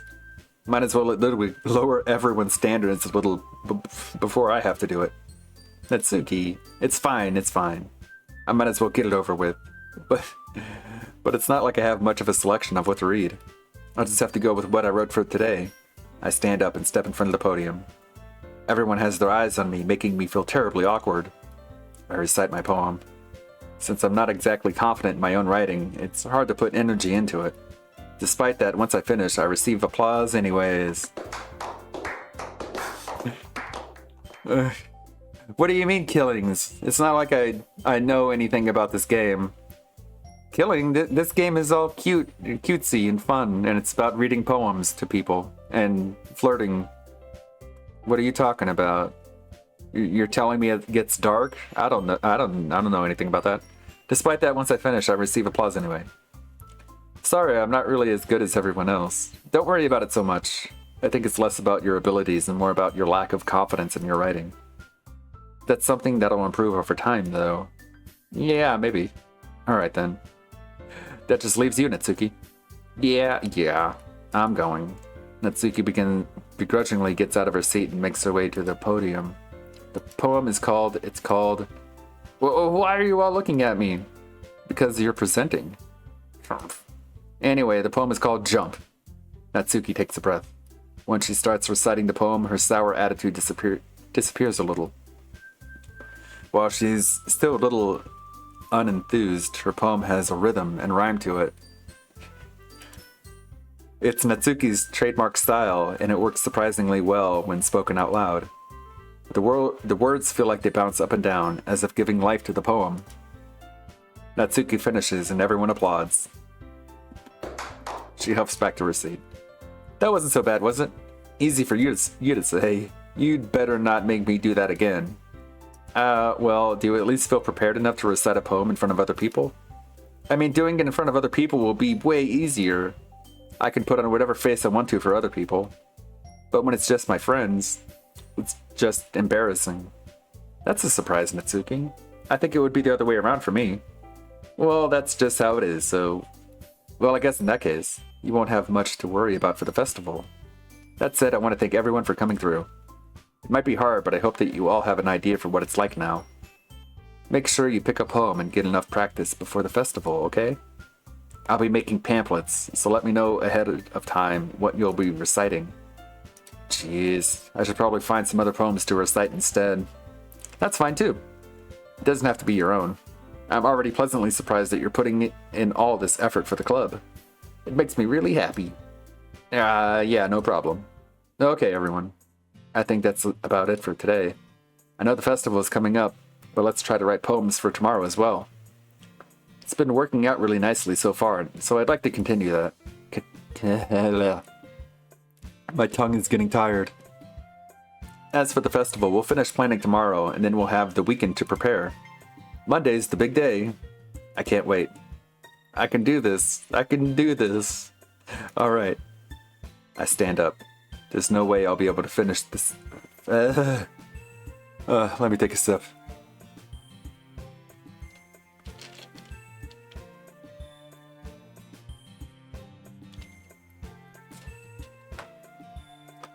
There's no way I'll be able to find the same enthusiasm as Sayori and Monica, but I'll do my best to get through it. If it's for the sake of the club and impressing Monica, then I'll have to do my best. Ready to go, Sayori? Yep. Look at you two, always going home together like that. It's kind of adorable, isn't it? Jeez, guys. Don't make such a big deal out of it.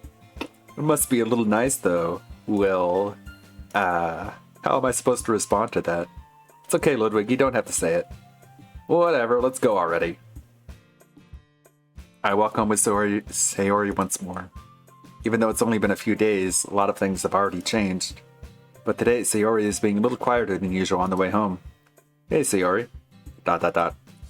Sorry, I was spacing out. Ah, no wonder. I was thinking about something from earlier. I like how we get to... Sayori fumbles with her words.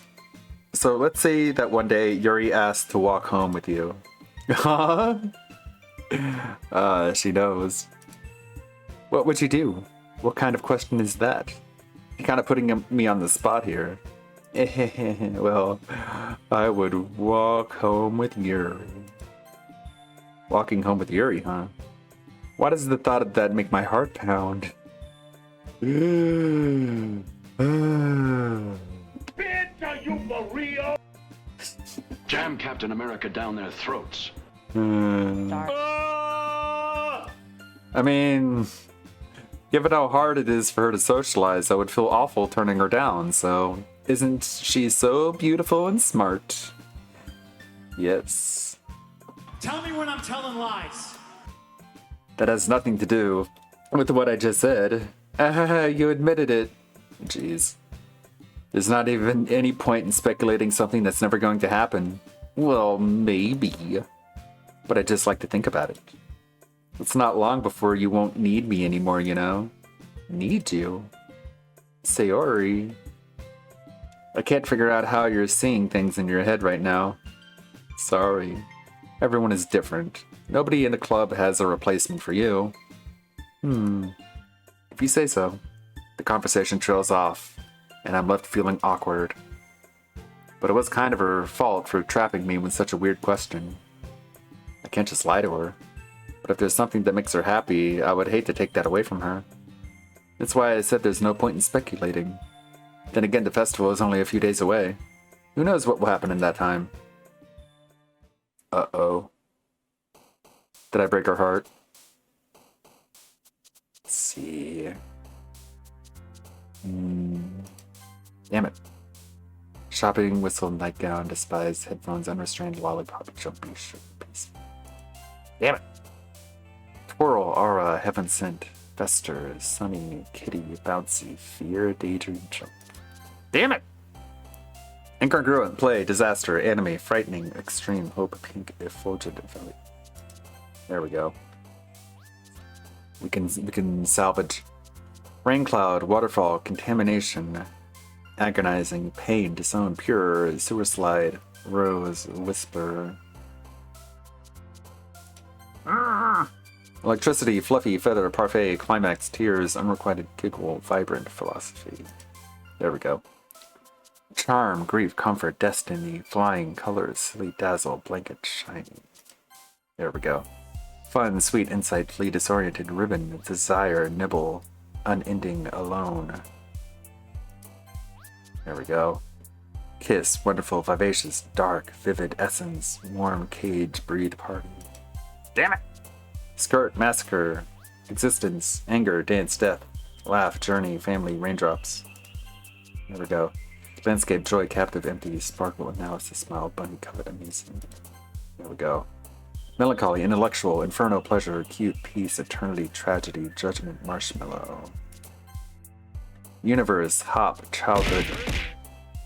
Burger. Milk, bubbles, boop. Secretive, explode, scars, bliss. Damn it! Nature, variance, poof, fickle, embrace, together, question, broken, rainbow hair. Damn it! Fuck! Skipping, misfortune, unstable, music, imagination. Ambient, marriage, forgive, lust, disarray, cry, whirlwind, awesome, ocean. No! I think Phil played this game for like 5 minutes, and then he's like, this is too girly and cutesy, and then he rage quit it. Damn it! Sticky, meager, candy, email, holiday, uncontrollable, tenacious, determination, beauty, love. There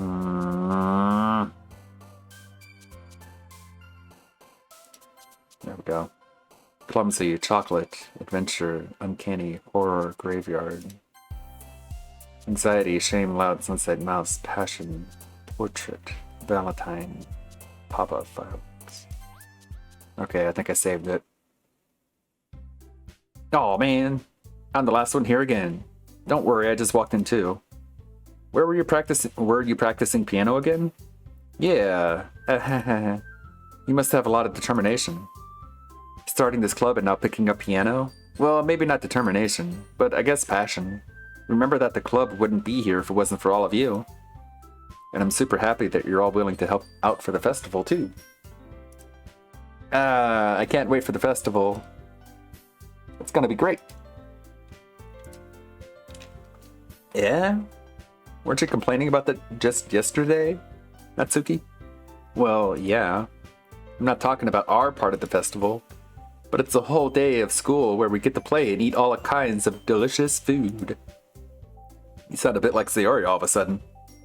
Monica, did they usually have fried squid? Squid? That's a pretty specific thing to look forward to. Oh, come on. Are you saying you don't like squid? You of all people? Yeah, I didn't say I didn't like it. Besides, what do you mean by you of all people? Because it's right in your name. Monica. Must be a Japanese thing. That's not how you say my name at all. Also, that joke makes no sense in translation. ... question mark? Nah, never mind. Let's just focus on our own event for now, okay? Fine. Your reactions aren't as fun as Yuri's or Sayori's anyway. Excuse me? Where's Sayori anyways? Oh, there you are. Sayori is sitting at a desk in the corner of the room, looking down at nothing. I walk over to her. Hey, Sayori.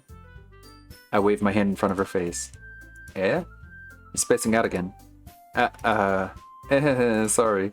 Don't mind me. You can go talk to everyone else. Huh? Is everything alright? Of course.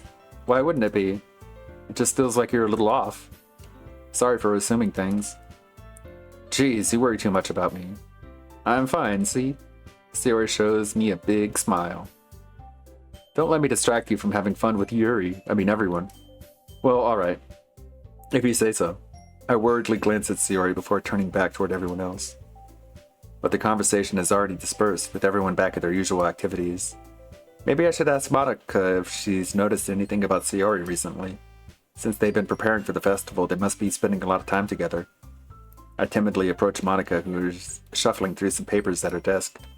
Ludwig, what's up? Hey, this might sound a little strange, but have you noticed anything up with Sayori recently? Anything up with her?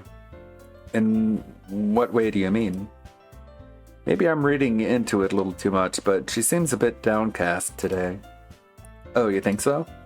I can't say I've noticed anything about her. Monica peers across the room at Sayori, who is idly dragging a rubber eraser up and down her desk. Maybe there is something on her mind. But I'm surprised I'm not the one asking you, Ludwig. You certainly know her a lot better than I do. Yeah, but she's never really like this. She's always talked to me about things that bothered her. But this time, when I asked her, she was really dismissive. Sorry, I know it's not your problem. I just wanted to ask if you knew anything, so I'll drop it for now. No. It's important to me too. I mean, I'm also friends with her. And I also care about the well-being of my club members, you know? Maybe I'll try talking to her myself. Yeah, are you sure about that? She seemed like she wanted to be left alone. Are you sure? Maybe she just has a hard time bringing it up with the person of interest. Person of interest? What do you mean by that? I'm saying that maybe the thing on her mind is you, Ludwig. Me? How on earth would you come to that conclusion? Well, I probably shouldn't say too much, but Sarah talks about you more than anything else, you know? She's been so much happier ever since you've joined the club. It's like an extra light was turned on inside of her. What? No way. Sayori is always like that. She's always been full of sunshine. It's not any different now than it always has been. You're so funny, Ludwig. Have you thought that maybe you've always seen her as so cheerful? Because that's just how she is when she's around you? ... I said too much. I'm sorry, what do I know anyway? I didn't mean to jump to conclusions, so you should just forget about what I said. I'll try to talk to her, so try not to think about it for now. Alright. Monica smiles meaningfully. I know she said to forget about it, but I already know that I won't be able to get her words out of my head. Monica stands up from her desk and walks across the room to where Sayori is sitting. I watch her kneel down next to Sayori and gently talk to her, but she's keeping her voice so quiet that I can't hear her from here. I sigh and sit myself down. I know Sayori told me not to worry about her, but and to have fun with everyone else. But that's impossible to do when she's behaving like this. Exactly how much do I care about her, that I'm letting this weigh me down so much? Now it feels like I'm the one behaving out of the ordinary. But there's nothing I can do besides wait for Monica. Why does it feel like I'm being watched? I glance around the room. Suddenly I notice Yuri peering at me from over her book. But she looks away just quickly with a flustered look on her face. I realize that she won't get anywhere like this. I've never really seen Yuri approach anyone and start a conversation on her own accord, so I have no choice but to approach her myself. By now it's a little easier for me to do that. I stand up from my desk and then sit in one next to her own. ... I didn't mean to bother you or anything. Relax, you didn't even do anything. But I could tell that you wanted to be alone with your thoughts. Alone with my thoughts? How were you even able to tell that I was thinking like that? Well, it's something that I do a lot, so it wasn't hard for me to spot based on your posture and expression. Not that I was staring or anything. I didn't do anything creepy like that. In any case, I guess you were right. I'm sorry if I caused you any concern. Don't apologize. Your troubles are only the concern of those who willingly share in that concern. Of course, there are certainly those who find the most comfort in keeping it to themselves. For some reason my fingers are getting numb. It's all this mouse clicking. But if you would prefer to share what's on your mind, then I would be glad to listen. It's really not that big of a deal. I was just feeling a bit uneasy about Sayori. Sayori? Yeah, she seems a little off today, but when I asked her about it, she didn't want to admit it to me. So I can't help but wonder if something happened to her. Oh, that's quite romantic. So sorry. I didn't mean to say something stupid. It's not that. I just don't want you to misunderstand. Sayori and I have been friends for a long time, that's all. I see. And perhaps it is unusual for her to be dismissive to you about her feelings. Or maybe I'm just reading into it a little bit too much. Ludwig, the world is full of meaning, often hidden deep beneath plain sight. And there are many untold mysteries behind every person, no matter how well you may know them. So you think that there might be something behind it after all? I think that Sayori is a very complex person. Her mannerisms on the outside don't always match what may be going on inside of her head. And she may not always know what she wants. I noticed her strange behavior today too. And I also feel some concern for her. But in your case, it looked like she was fully occupying your thoughts, wasn't she? Well, I guess that was the case. Sayori, she really means a lot to you, doesn't she? I guess. But you don't need to put it that way. We're just good friends, that's all. ... Yuri suddenly looked deeply into my eyes. Her expression is gentle and curious, as if she was searching for something. Embarrassed, I avert my gaze. Sometimes a person's mysteries are untold even to themselves. And you, as someone honest and caring, may uncover feelings you weren't aware were in you. That is, I think that she would be a very fortunate person to have you feel that way about her. Aw. Yuri, you're giving me too much credit. I'm a pretty simple guy, so I think I'm pretty good at understanding my own feelings. I'm not nearly as sophisticated as you. That's not a compliment, is it? It is...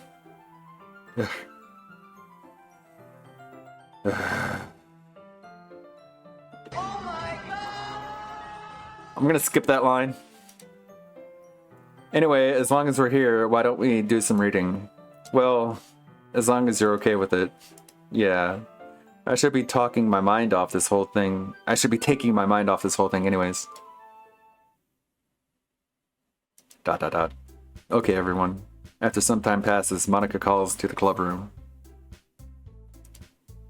Why don't we share our poems now? Before I know it, everyone is back to normal. Everyone goes to retrieve their poems, and I do the same. I make eye contact with Monica, and she smiles at me. I wonder what she was talking about with Sayori. Yuri, of course. ... Ludwig, your writing has only improved in these last few days. Every poem you've shown me has been nothing short of spectacular. I can really feel the emotions. Yay! I'm a little envious, even. I don't think it ever came to me this naturally. Yuri, that's the wrong way to put it. This never did come naturally to me. But I've been able to improve so much thanks to you. You're really the example I was chasing after. Is that so? Yuri gently smiles to herself. This feeling. I'm so glad I got the chance to share my writing. I never thought it would feel like this. I remember you mentioning that yesterday. I can't believe that you're so good at something and you've never even shared it with anyone. It's kind of a shame. Maybe, but it's not like I really had a choice. What do you mean? Well, Yuri smiles sadly. Ludwig, during lunchtime, I eat by myself. Did you know that? It's a great time to find a quiet spot and do some reading. In fact, I always have some books with me. You could say I really enjoy reading. Well, that's one way to put it anyway. But books are so full of amazing and inspiring people. People you want to fall in love with. Or people you just know would make a really good friend. Cheerful people who always put a smile on your face. Or deep thinkers and problem solvers who discover the mysteries of life. So when you look at it that way, I'm surrounded by friends every day. You know? And those friends don't laugh at me. They don't tease me for spacing out all the time. They don't make fun of my body type. And they don't hate me for acting like a know-it-all. People say that about you? I'm not a know-it-all, Ludwig. It's the opposite. I don't know anything. I don't know how to talk to people. I don't know how to make people see me as normal. I don't even know how to make myself happy. I have all these feelings, and all I can deal with them is read and write. But it wasn't until now that I started sharing it with you that I really understood what was missing all this time. But I haven't really done anything. No, that's wrong. Just being patient and respectful, that's really important to me.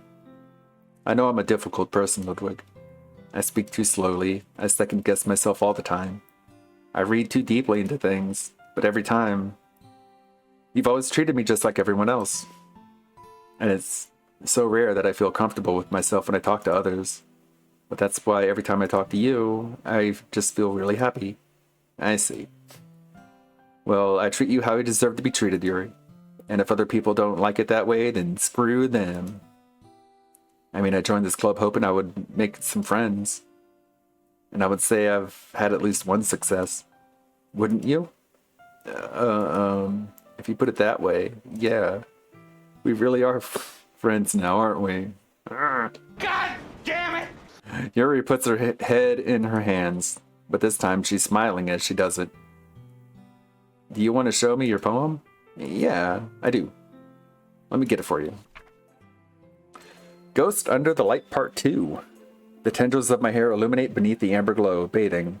In the distance, a blue-green light flickers. A lone figure crosses its path, a silhouette obstructing the eerie glow. My heart pounds. The silhouette grows closer, closer. I open my umbrella, casting a shadow to shield me from visibility. But I am too late. He steps into the streetlight. I gasp and drop my umbrella. The light flickers. My heart pounds. He raises his arm. Time stops. The only indication of movement is the amber light flickering against his outstretched arm. The flickering light is in rhythm with the pounding of my heart, teasing me for succumbing to this forbidden emotion. Have you ever heard of a ghost feeling warmth before? Giving up on understanding? I laugh. Understanding is overrated. I touch his hand. The flickering stops. Ghosts are blue-green. My heart is amber. Finishing the poem, I start to hand it back to Yuri. But instead of taking it from me, she looks away. ... Do you dislike it? No, of course not. I don't really know how I should respond. Despite Yuri's poems usually being cryptic, it wasn't hard to figure out what this one was about. I don't know if I'll be able to explain this one. That's fine. I understand this one. ... Yuri's having an even harder time speaking than usual. Yeah, same for me. Need a sip.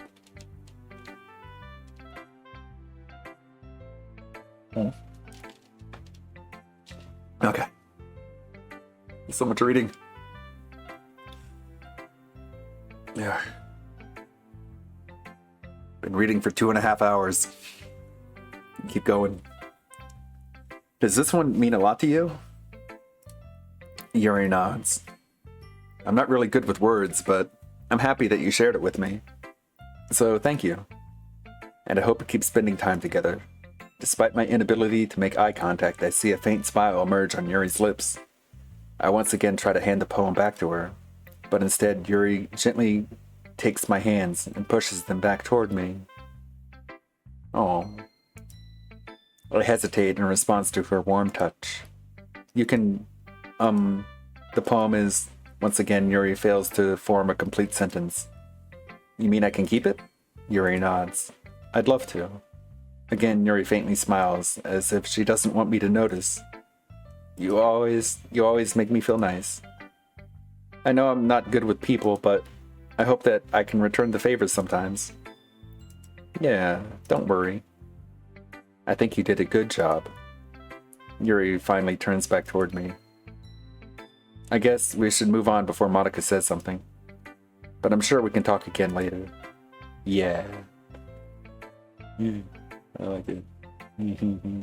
Yeah, I'm sure we will. With that, Yuri timidly smiles at me, and I return to my seat so I can put her poem away. I think we hit it off. Okay. I'll try Monica this time. Hi, Ludwig. Have you thought about what you want to submit to perform at the festival? Well, being in this club is one thing, but performing in front of a bunch of people... I'll have to give it some more thought. Okay, no pressure. But whatever you do, I'm sure it'll turn out great. It would also make me happy to see. Ahaha. Anyway, let's take a look at today's poem. Sure. I let Monica take the poem I'm holding in my hands. ... Your style's gotten so refined, Ludwig. Yuri's been teaching you a lot of things, hasn't she? Yeah, sure has. Yeah! Well, I guess so. Yeah, I've been noticing how much time you spend with her. I think I've heard her say more words these past couple of days than she's talked in the whole year. Not sure how you did it, but that's pretty impressive. Well, she just needs some patience and a way to talk about all the things in her head, I guess. I'm still getting the hang of it myself. You're certainly putting in a lot of effort. You must really like her. Yeah. Yeah! It's awfully suspicious, you know. Spending time with her in the clubroom every day. Reading that edgy novel with her. Well, I feel bad that she has a hard time socializing. It makes me want to make sure she doesn't spend all her time alone. Besides, the novel isn't too bad either, you know. Alright. I get you. Just be careful, alright? I know that Yuri isn't used to opening herself up, so if something bad happens while she's vulnerable, then it could be really hard for her. Her books aren't a total escape from reality. They're just a bandage. You say that like I'm gonna hurt her. I don't know if I have that sound clip. I know Ann Lee does. Somewhere. I have to ask him. You say that like I'm gonna hurt her. Sorry, I didn't really mean that. If anything, she might accidentally hurt herself. Anyway...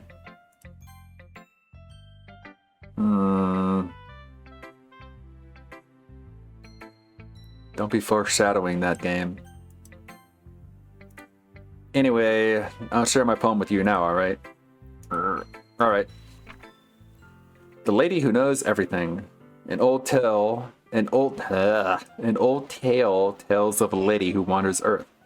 The lady who knows everything. A beautiful lady who has found every answer, all meaning, all purpose, and all that was ever sought. And here I am, a feather, lost adrift the sky, a victim of the currents of the wind. Day after day I search with little hope, knowing legends don't exist. But when all else has failed me, when all others have turned away, the legend is all that remains, the last dim star glimmering in the twilight sky. The twilight sky. Until one day the wind ceases to blow. I fall, and I fall and fall, and fall even more. Gentle as a feather, a dry quill, expressionless. But a hand catches me between the thumb and forefinger, the hand of a beautiful lady. I look at her eyes and find no end to her gaze. The lady who knows everything knows what I am thinking. Before I can speak, she responds in a hollow voice. I have found every answer, all of which amount to nothing. There is no meaning, there is no purpose, and we seek only the impossible. I am not your legend does not exist. And with a breath, she blows me back afloat, and I pick up a gust of wind. You know, I feel like learning and looking for answers are the sorts of things that give life meaning. Not to get too philosophical or anything, but it was kind of on my mind, so that's what I wrote about. I see. I never really put much thought into it. In a way, it's almost paradoxical, because if we had all the answers, wouldn't the world start to lose its meaning? You know, there's one thing I noticed. It seems like everyone in the club prefers writing about things that are more sad than happy. Are you surprised? I mean, if everything was okay, we wouldn't really have anything to write about, would we? Got a cough.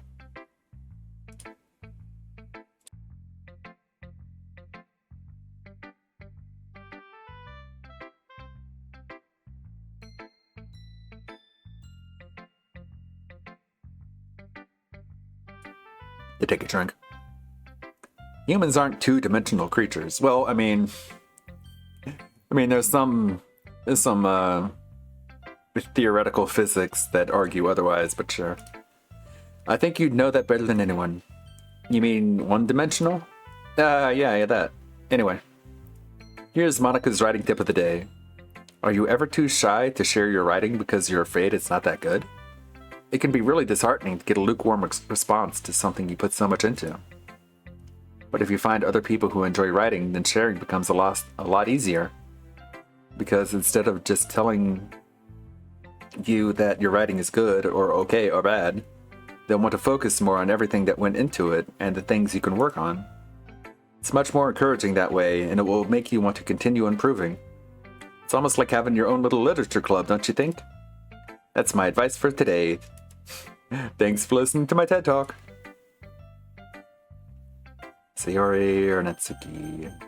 I'll save Sayori for last. She wants to be by herself, I guess. ... Meh. I guess you really haven't learned anything after all. Honestly, I don't know why I got my hopes up in the first place. What? I don't think this one was that bad. What did I do wrong? Poems don't need to be all deep sounding to express something. It's gonna just sound like you're forcing it unless you really don't suck at it. Honestly, don't bother trying to write poems like this until you're on Yuri's level. Natsuki stopped short all of a sudden. Don't tell me. Eh? You're not just trying to impress Yuri, are you? Yeah!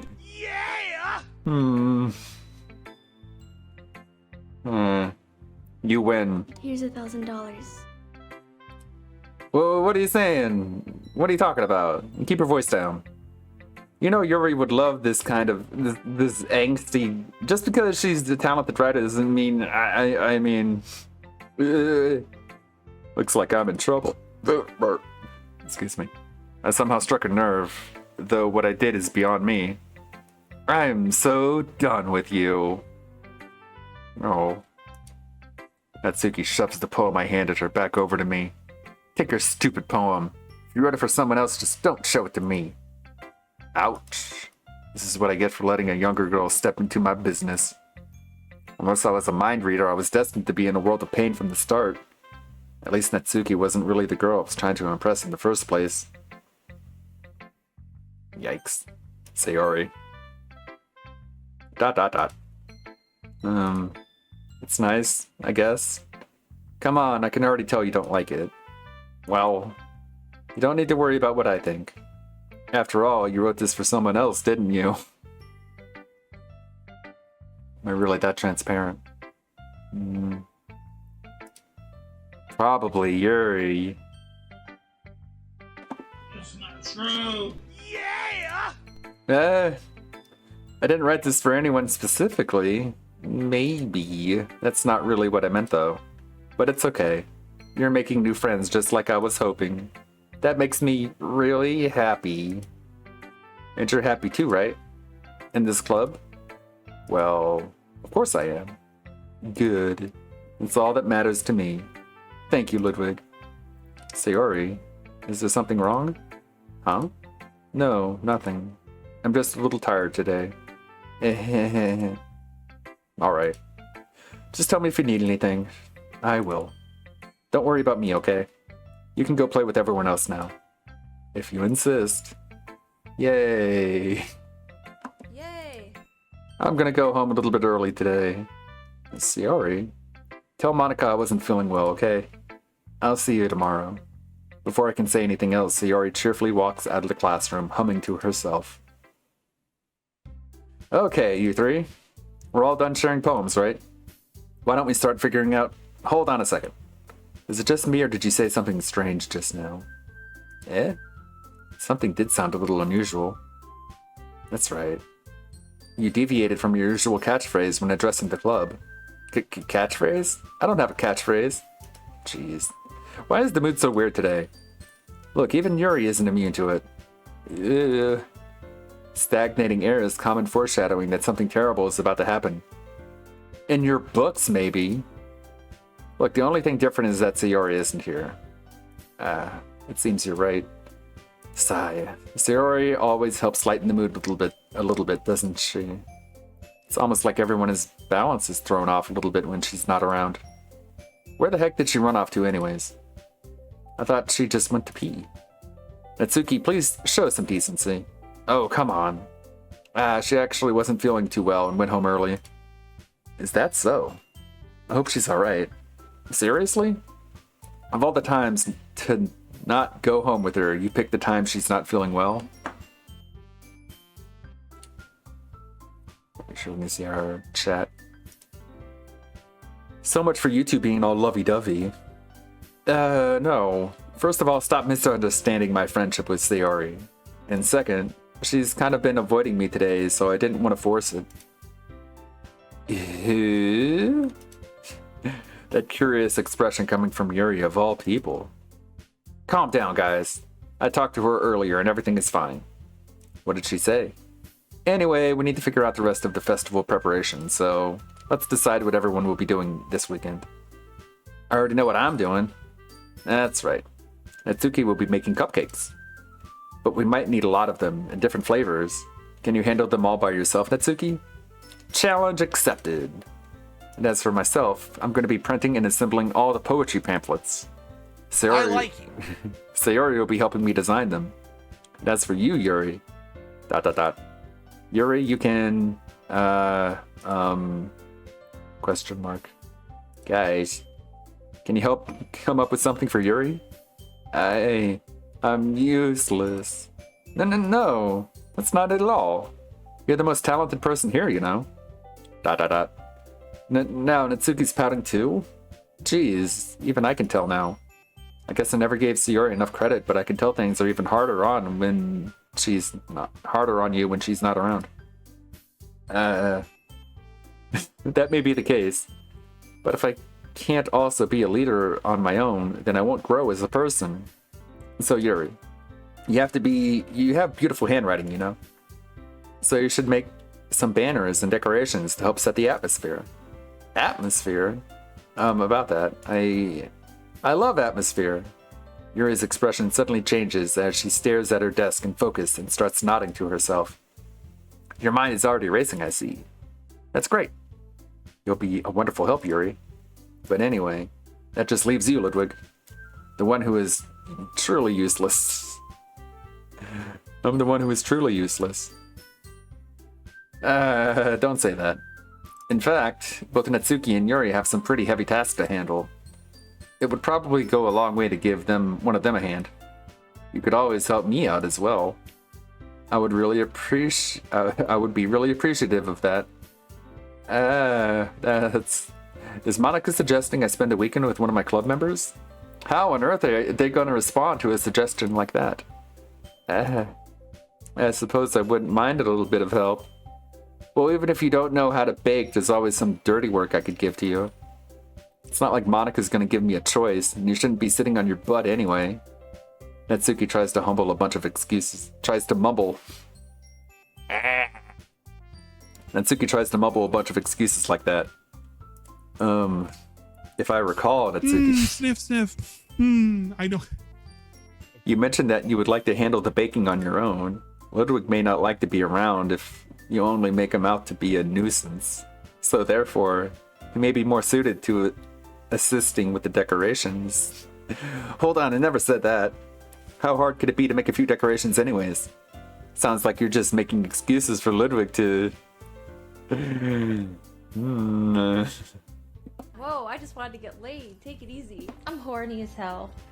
I'm a criminal. Well, what are you saying? It'll be extremely meticulous work. And baking isn't. Just what do you think? Guys, let's settle down for a moment. In the end, I think it's up to Ludwig to decide how he'd like to contribute. Besides, he hasn't really gotten the chance to spend any time with me yet, you know. Move over, Monica.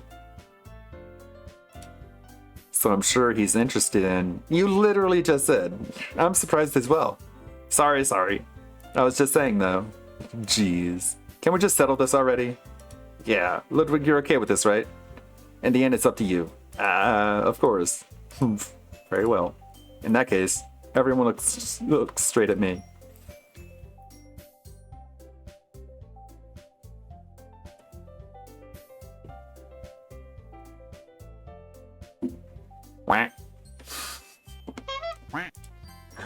Well, I'll probably be the most useful helping out Yuri. Me? Are you serious? Why would you... Natsuki. I can already tell you're about to say something mean. No. I was just saying.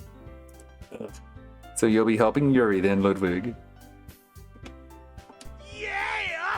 Yeah! That's what I'm gonna do. I'm glad. I have a bad habit of overthinking these sorts of things, so I think your assistance will be very useful. That's great to hear. Natsuki, will you be able to handle the baking by yourself? I mean, yeah. I already said I would be fine. Okay. Everyone can tell that Natsuki is feeling a little sour. So is that everything we need to go over? Yeah, that should be about it. Look at Yuri. Just sitting off to the side, smiling. Are you guys excited? Well, excited may not be the right word. Ooh la la. Ooh la la. Ooh la la.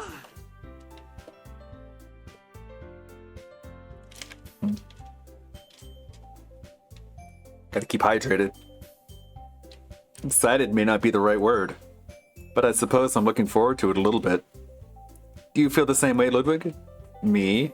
Yeah! I guess you could say that I'm interested in how it'll turn out, if you know what I'm saying. It's good enough for me. What about you, Natsuki? ... Natsuki! What? Why is everyone yelling at me? I didn't even do anything.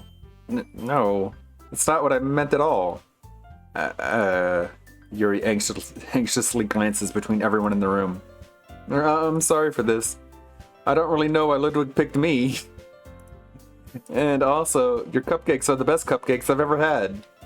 They go really well with my tea. Yeah, those are all the sound commands. Not all of them, I think. Man, there's a lot. And nothing that I do for the event will compare to that. So I get it. I'm kind of surprised though. Why? Well, I'm the one acting immature. I already know that. But you're trying to cheer me up all of a sudden. I know I'm not very good at it. I'm sorry if I said something bad. Natsuki isn't the only one surprised. Monica and I are also taken aback by Yuri's words. When she already... when she already has trouble with words, trying to cheer someone up must be far out of her own comfort zone. But I begin to understand. Yuri was trying to sound like Sayori. Even if it didn't work perfectly, I can tell that she tried to say something Sayori would say at a time like this. Because Sayori always helps everyone smile and feel good about themselves. No, I kind of appreciated it. I'm sorry for making a big deal out of nothing. But I'm gonna say this. ... You better bet that my cupcakes are gonna be the best part of the whole event. Cool. And I don't care. I believe you. Yeah, I hope to see everyone do their best. But with that, there's nothing more for today. So I guess it's time for us to head out. Alright, let's get out of here then. Everyone packs up their things. I start to follow Monica and Natsuki out the door and they chat between each other. Hello. I turn around. Sorry. I realize that I don't have any way of contacting you this weekend. Oh, you're right. I can't believe that slipped my mind. Should I give you my phone number? I think that would be the best way, yes. Alright then. Yuri and I exchange phone numbers. Congratulations! Okay. Then I'll be stopping by your house on Sunday. My house? Is that a problem? No, not at all. I just thought I would be the one going to your house since I'm the one helping you. I suppose that makes sense. But if you don't mind, I think I would prefer going to your house. Alright, in that case it won't be a problem. I decide not to press Yuri for a reason. It's not like it should matter much either way, so...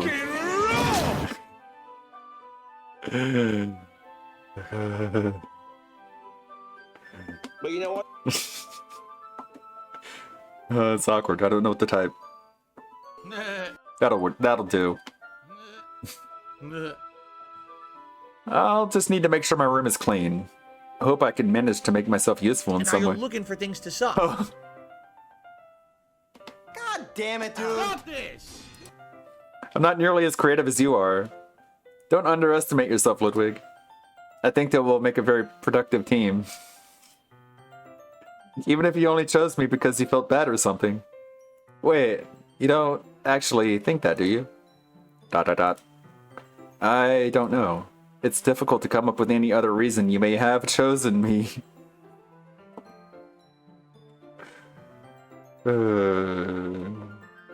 Now you listen to me, mister. You're forgetting the one reason with the most common sense.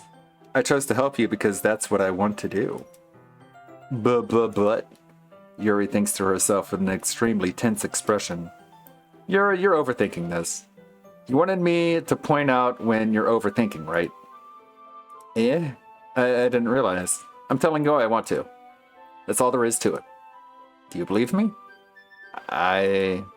Yuri thinks really hard again. She looks straight into my eyes for a long while. I believe you. As if it took her tremendous effort, Yuri finally says that and relaxes her expression. And I'm really looking forward to Sunday. Yeah, I am too. After that exchange, I make my way out the door and Yuri follows. I can't believe this. Yuri is going to be coming to my house on Sunday.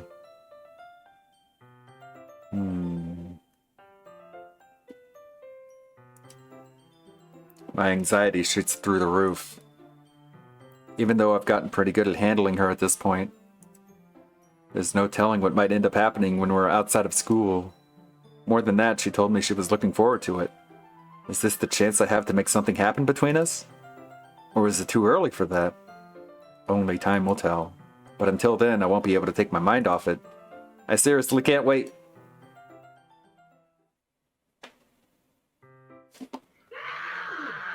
It's already Sunday. I'm getting increasingly anxious about Yuri's upcoming visit. I keep telling myself there is no reason to be nervous, but it doesn't help much. Yuri is so clearly an introvert, and also an intimate person in general. There's no doubt that she'll open up a little bit when it's just the two of us. Meanwhile, we've even been texting occasionally. She was extremely apprehensive at first, but it wasn't long before I was already learning more about her. But putting Yuri aside, I haven't heard a thing from Sayori since she left the club early the other day.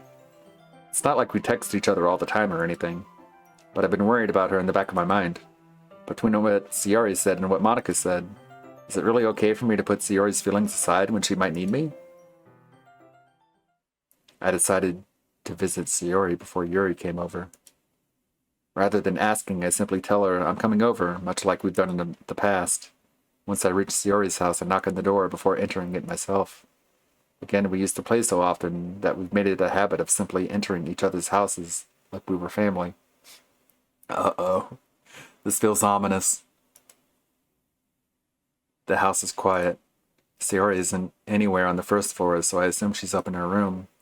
It's already strange of her not to run down and greet me. I head up to her bedroom, where I finally find her. Sayori? Oh, there she is. Hi, Ludwig. I sit down in her room. Sayori forces a smile, but it's easy to tell that she's different. There's a minute of silence between us. You haven't come over like this in a long time, have you? Yeah, I guess you're right. It has been a long time. Not much has really changed, has it? Sayori's room is as messy as it's always been. I always recognized the same stuffed animals and wall decorations that she had for years now. If you came over more often, it wouldn't be such a mess. It's because I end up cleaning it for you. How come you suddenly wanted to come over today? Aren't you supposed to see Yuri today? Yeah, but wait, how did you know that? Sayori had already left by the time we decided that last meeting. Monica told me. It's only natural for her to keep me informed about the festival preparations, right? That's true. But what about you? Aren't you going to be helping Monica today? Of course.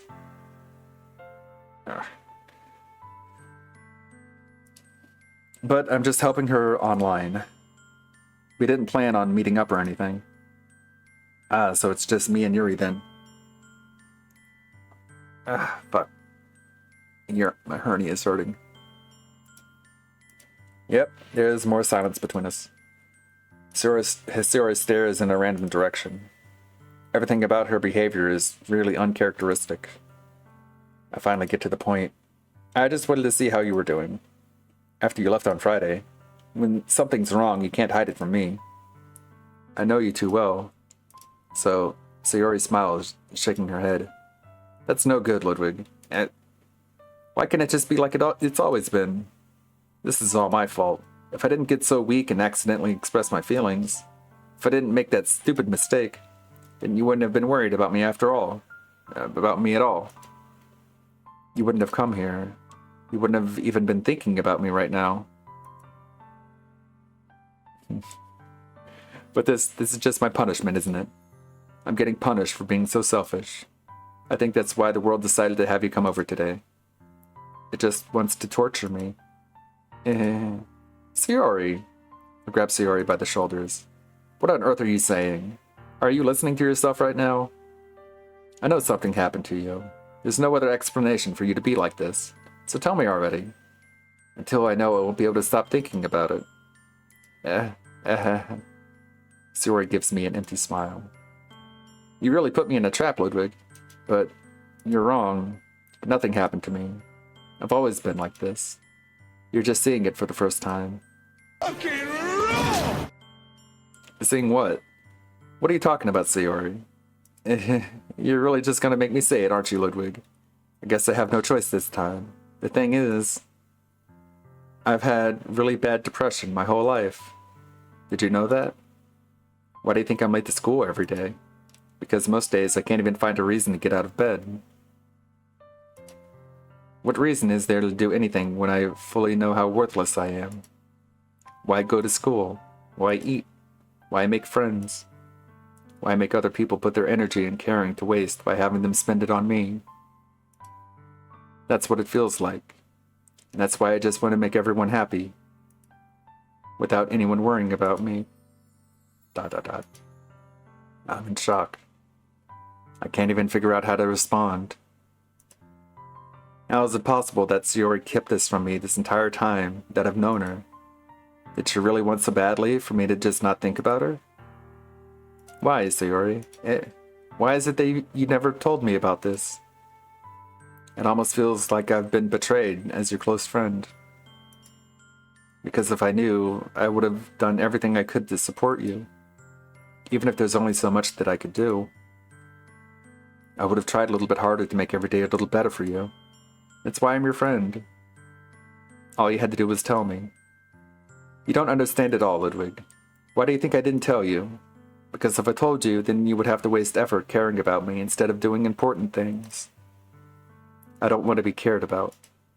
It's bittersweet when people try to care about me. It feels nice sometimes, but it also feels like a bat being swung against my head. That's why I wanted so badly for you to make friends with everyone else. Helping everyone be happy together is the best thing for me. But then I discovered something else, too. Seeing you make friends and get closer with everyone in the club feels like a spear going through my heart. So that's why. That's why I decided the world just wants to torture me. Every path leads to nothing but hurt. You're right that I don't understand. I don't understand your feelings at all, Sayori. But I don't need to understand. Whatever it takes for me to help you stop hurting, that's what I'll do.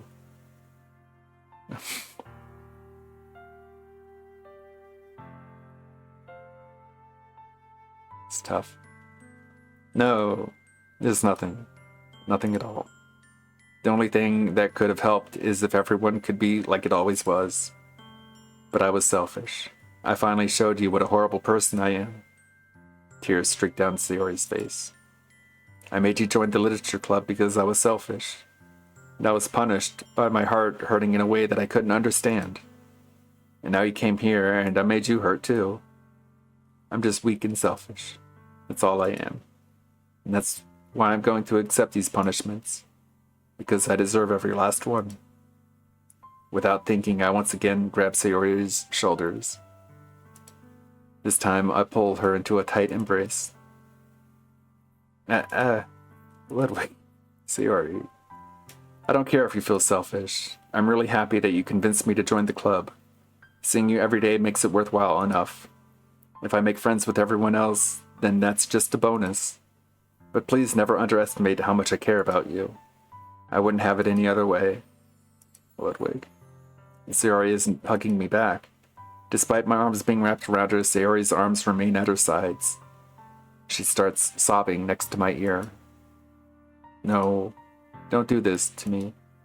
Please don't do this. Ludwig, Sayori barely manages to speak between her sobs. I don't know if I'm doing the right thing, but all I want to do is for her to know that I care. If you have it in you to call yourself selfish, then you have to let me be selfish too. No matter what it takes, I'll figure out what needs to change. I'll make these feelings go away. And if there's anything that you need me to do, then you'd better tell me. I'll get mad if you don't. ... I don't know. I don't know. I don't know. Gently, Sayori finally puts her arms around me in return. I don't know anything. It's all really scary. I don't understand any of my feelings, Ludwig. Let me take a sip. Big anime boobies. Thanks.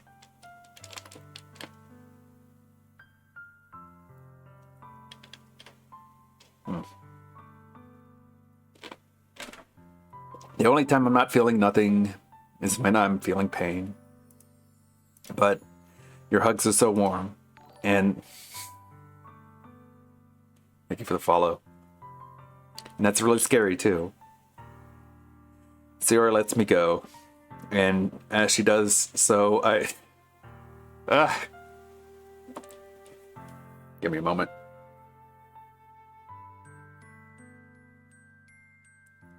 As she does so, I let her go as well. The festival is tomorrow. Yeah, It's gonna be fun, right? Yeah. How would you like for me to spend it all with you? It's what I want. I promise. I think that would be nice then. Yeah. Sayori wipes her eyes. If I could spend the whole day here... Yeah, thanks for cutting the mood.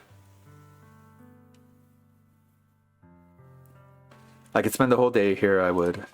Of all days, this has to be the one where I have other plans. Maybe I should cancel. No, don't. Please don't. If you did that, then I really wouldn't forgive you. But... it's almost... Burger. Thanks. It's almost time for Yuri to meet me at my house. At the very least, do you want to come along and help out? It would be fun. To my surprise, Sayori shakes her head. Cheeseburger. Get my mind off this. I'm sorry. I don't know if that would be very good for me today. You understand, right? Okay, get it. His most powerful spell is his dry spell. I don't know what you mean by that one. It's kind of hard for me to fully understand, but I'm trying my hardest. It's okay. Don't worry too much about it. I'll see you tomorrow, okay? Alright. I look forward to it. I say goodbye to Sayori and I exit her house. On the way home, I find myself still feeling uneasy, but it's hard for me to keep thinking about it when Yuri is about to come over too. I think Sayori is right. I shouldn't be worrying too much, and we're definitely going to have a great time tomorrow. I should just focus on what's ahead of me. As I approach my house, I see something that makes me feel a moment of panic. Yuri? Ah. Nice. She cleans up nice. Ah, thank goodness. You're a little early. I'm sorry I wasn't home yet. Were you waiting for a long time? No, I just got here. But I started to get really nervous when nobody answered the doorbell. You always could have texted me. If I had known, I would have reassured you and hurried more on my way home. I suppose that's true. I didn't think of that for some reason. It should be common sense to do that, but I decide to ignore it. Anyway, let's go inside. I see you brought a lot of stuff with you. That's right. And did you manage to find everything I asked you to buy as well? Yeah, pretty much. At least I hope I got everything right. I'm sure it will be fine. I take Yuri to my room. The first thing she does is glance around curiously, which makes me feel anxious. It's so clean. Ha ha ha. I cleaned it before you came over, so that's very considerate of you to do. Yeah, no. I would be really embarrassed for my room to be a mess while you were here. Well, I do enjoy cleaning. I would have gladly helped you clean. That would have been even more embarrassing. Wait, don't look in there. I snatched Yuri's wrist, which was in process of opening a desk drawer of mine. Yeah, I'm sorry. I wasn't thinking for some reason. I was just spacing out. It's fine, it's fine. I let go of Yuri's wrist. She puts both of her hands firmly in her lap, as if making sure she's keeping track of them. So, should we get started? Yes. I have a few things planned that you can help with. Decorations and other atmospheric enhancements. Atmospheric enhancements? You know, mood lighting, aromatherapy candles. Oh, wow. I didn't know you planned on taking it that far. Of course. I want to help take our guests to a faraway place. Although many will stop by just out of curiosity, and for cupcakes, I guess. I'm determined to provide an experience that will leave them wanting more. That's great. It's easy to forget that you're a pretty intense person. Intense? I guess that's the best way to put it. Is that a bad thing? No, not at all. It's something that I like about you, actually. Is that so? That makes me feel relieved. And kind of happy. Sniff, sniff. I don't... It's that aromatherapy. I am kind of happy. Yeah, no need to be so anxious. You can relax a little. Relax? I brought some things for relaxation. I was gonna use them during the poetry event. Yeah, like what? Let's see. Yuri rummages through her bag. She pulls out a few candles and a wooden cylinder-shaped object. I did some shopping on the way here, so I happen to have these in my bag. I plan to cover the windows in black paper and use the candles to light the room. I think that would be amazing, don't you?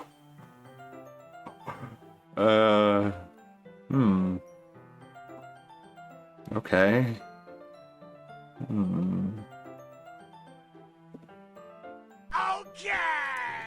Yeah, that would be really neat. What's that wooden thing, though? Oh, this? It's a diffuser for essential oils. How familiar are you with aromatherapy? Not familiar at all. Is that so? It's one of my favorite contributors to a positive atmosphere. Depending on the oils or herbs you choose, you can change the mood of the air itself. You can even feel it permeate through your body. Relaxation, positive energy, romance, reflection. It's almost like magic. Yuri takes the cylinder and pushes a switch on the bottom. In just a moment, a thin ray of vapor begins to spout through a small hole in the top. Wow, that smells wonderful. What kind of mood is that one for? This is a jasmine essential oil. It smells a little sweet and flowery, right? Yeah, that's a good way to describe it. I chose jasmine for the event because it provides more than relaxation. Jasmine enhances your emotions and helps you feel them flow through your body. You feel warmer and your heart pounds more heavily. Don't you think that would be perfect for sharing our poems? It does sound suitable. But you seem to know a lot about this, so I'll trust your opinion with anything. Yuri smiles gently, clearly enjoying herself. She again reaches into her bag and pulls out several spools of thin ribbon. What are those for? Well, did you purchase the origami paper I asked you to get? Yeah, I have it over here. We won't be using the paper for folding origami. What I'd like to do is write a different word on each paper. We'll need about 100 of them. Oh yeah? What will those be used for? Well, I'm going to cut pieces of ribbon to hang from the doorway of the classroom. Then we can fasten the paper onto the ribbons to create a doorway curtain. Wouldn't that be beautiful? It would also catch the eye of those passing by the room. It may attract some to peek inside. That's really creative. I had no idea you'd be so good at this, Yuri. Is that so? Well, I suppose I do get a little... Well, I suppose I do get a little intense, as you put it. Yuri giggles with red cheeks. Is it just me, or is she more relaxed when it's just the two of us? Or maybe it's the excitement she feels from sharing something that she enjoys. Did you look at my moose? Here's a marker, Ludwig. You can write any characters you want. I'll help you once I finish cutting the ribbons. Alright. Sitting on the floor together, the two of us get to work. I carefully draw a different character on each paper, doing my best to manage my bad handwriting. I think I've been sitting for too long. Yuri unravels a long strand of red ribbon to her desired length. Then she reaches into her bag once more and pulls out a pocket knife. The knife is strangely beautiful. The silver handle has an intricate pattern of waves etched into it. The blade itself is gently tinted blue. It's no ordinary pocket knife. It looks really fancy. Well... Embarrassed, Yuri looks away. What is it? You're going to think it's weird. Yuri, whatever it is, I have no reason to judge. To each their own, you know?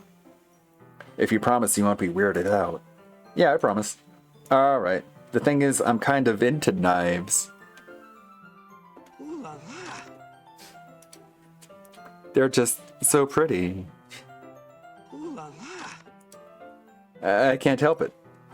I don't know what it is. The combination the combination of craftsmanship and feeling of danger, maybe. What are you saying? What am I saying? Please don't think I'm weird for this. You're laughing at me. No, I'm not laughing at you. It's just funny how nervous you got about sharing. It's an interesting thing to be into, I guess. But I think it kind of suits you. Suits me? Yeah, it's kind of intense. Besides, it's a really cool looking knife, I can't deny that.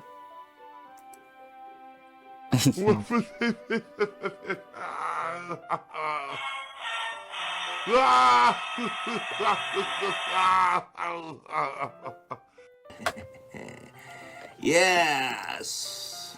It is, isn't it? Yuri relaxes her expression once again. Would you like to hold it? Sure, I'll check it out. Yuri carefully hands me the knife with the handle facing me. Ah. She has blade discipline. I take it and I turn it around in my hands. Feels heavy and extremely solid. Where do you even get a knife like this? Curious of its sharpness, I feel the point of the knife with my index finger. Ow! Ludwig, why did you do that? I didn't expect it to be that sharp. I barely touched it at all. It's my fault. I should have warned you. This knife is extremely sharp. It can cut through skin like it's paper. Ludwig's world, something like that, right? So he rolled up. Oh no. A small drop of blood trickles down the side of my finger. Yuri takes my hand and gives the wound a closer look. Ah, she stares at it and noticeably fidgets. If you're squeamish, I'll go wash it off now. Ah. Without warning, Yuri puts my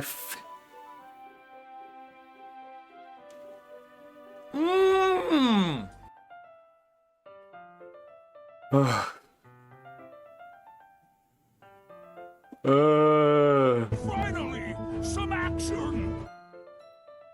She puts the finger in her mouth and licks the wound. I feel her tongue curl around my finger.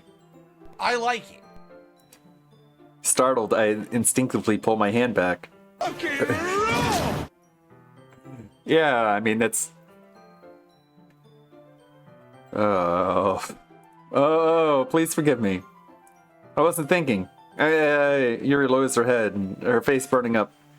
Yuri, that's the most embarrassing thing I've ever done. How could I do something like that? I'm sorry.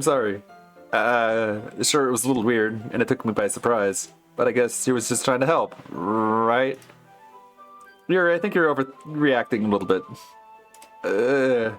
She doesn't lift her head.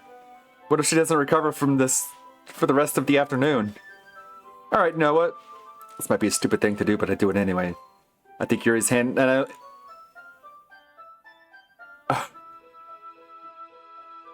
I'm running out of sound bites. Fucking asshole!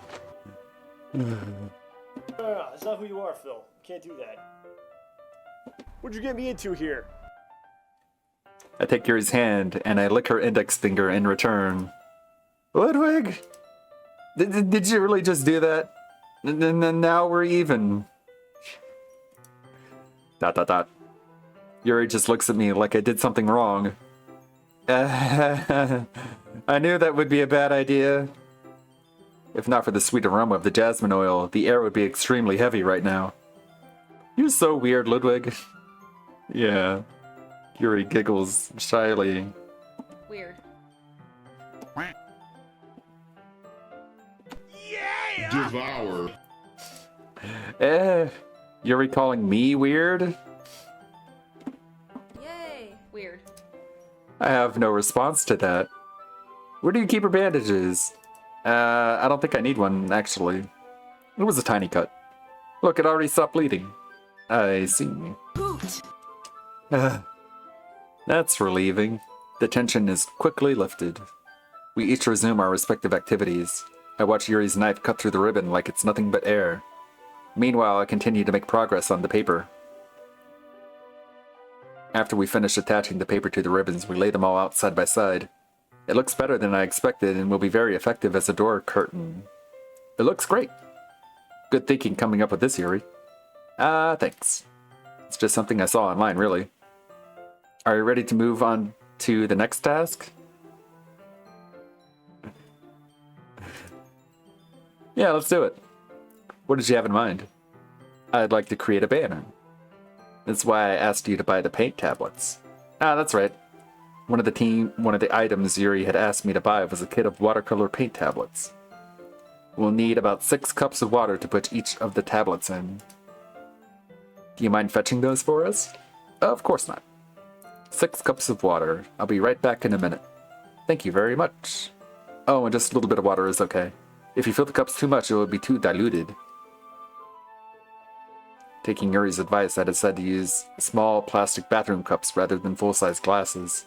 I put them on a plate to catch any paint that drips, and then bring it back into my room. Yuri? Yes? I came in to see Yuri quickly unrolling her sleeve, putting it back over her arm.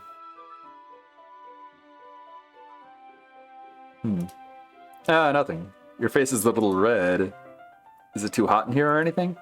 No, not at all. There's nothing wrong, so let's mix the paint. Yuri hurriedly dismisses me and takes it upon herself to unwrap the tablets, dropping them into the cups. So, I thought... let me cough.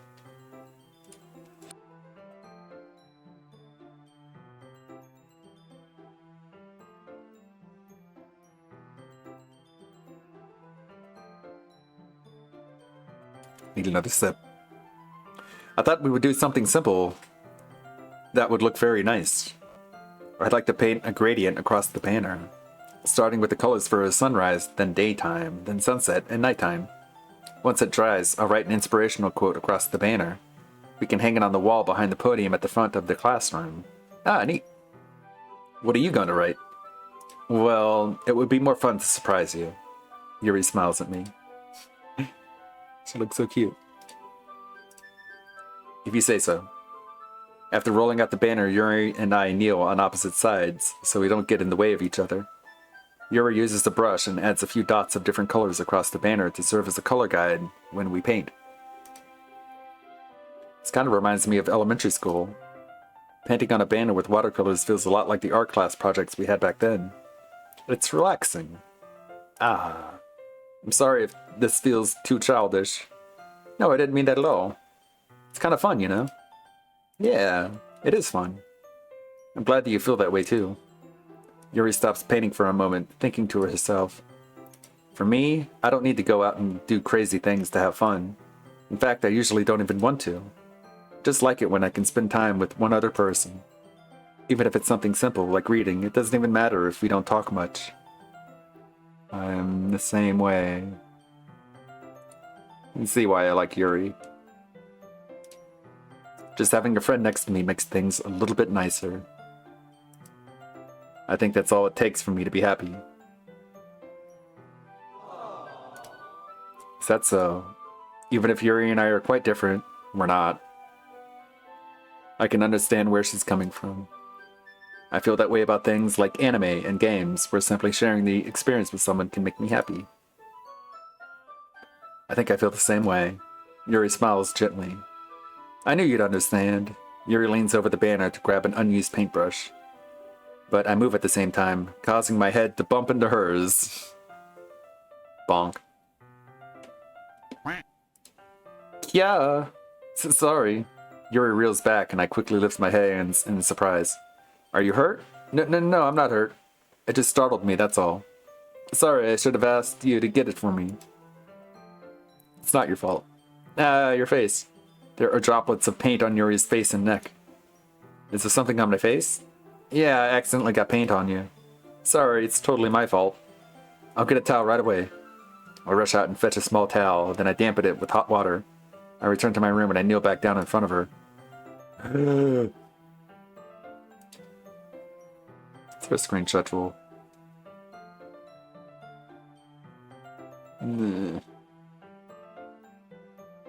Doesn't Steam have like a screenshot button? It's Alt-Shift-Control, right?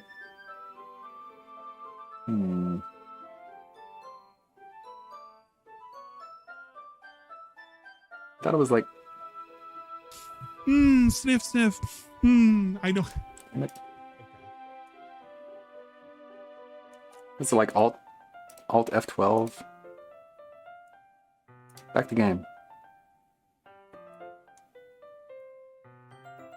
Damn it. Fuck. It's just F12? I guess it's not making the sound. No, wait. There it is. Screenshot taken. Here, I pat on Yuri's face and neck with the towel.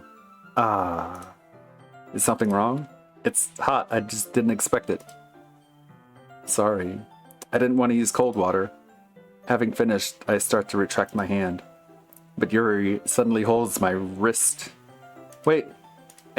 Just for a little longer.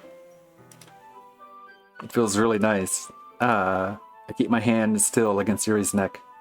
She looks into my eyes. It's an intense expression that I recognize from when I read her books. Almost as if she's lost in a daze, enveloped by her own thoughts. She breathes gently, half through slightly parted lips. What is happening? Is it the aroma of the jasmine oil giving me this dizzy feeling? Yuri's gentle fingers wrapped around my wrist, sending a tingling sensation through my arm. And suddenly her face seems to be much closer to mine than it was just a moment ago. Yuri slowly pulls away. Sorry, I've been feeling a little lightheaded today. I didn't mean to space out. It's fine. The moment is over as soon as it began. Let's make the fucking deal! That's a good clip. Yuri picks up her brush again, but her movements seem clumsier, like she's unable to focus. I remain silent, forced to ignore the event that just transpired. I hesitantly retrieve my own brush and continue following Yuri's example. That should do it. I finish filling the night sky with white dots that look like stars. Looking at the banner as a whole, it's very pretty and natural looking. I think it came out better than I expected. I'm really happy with the results. Yeah, me too. Are you going to add the lettering now? Not yet. It needs to dry first. That's true, but won't that take a while? Well, perhaps it would be best to leave it here, then have you bring it in the morning. I can do the lettering in the classroom before our event starts. Is that okay? That's totally fine. Wonderful. In that case, I don't think there's anything more for us to do here. Phew! You say that like you're glad it's over. Was I wrong to assume that you were at least enjoying yourself a little bit? No, it's not that. I'm just glad that we managed to get everything done. I see. I am too. I was a little concerned about time. I need to start making dinner soon. So you don't have any time left? I was secretly hoping we would have some extra time after finishing the work. Well, ... Yuri thinks to herself. I think it would be too irresponsible for me to wait much longer. I'm sorry. I was hoping there would be more time as well. It's probably my fault. Sorry for being such a slow worker. No, it's not your fault at all. And the important thing is that we got everything done, right? Yeah, that's the important thing. Oh. Yeah, the work. So, I shouldn't be disappointed or anything. Gathering all her things, Yuri seems to look a little downcast. Okay. I understand why. It sounded like she rarely gets the opportunity to spend time with friends in a relaxed environment. But that doesn't mean this isn't the last time it can happen. Once Yuri packs up, I walk her out the front door.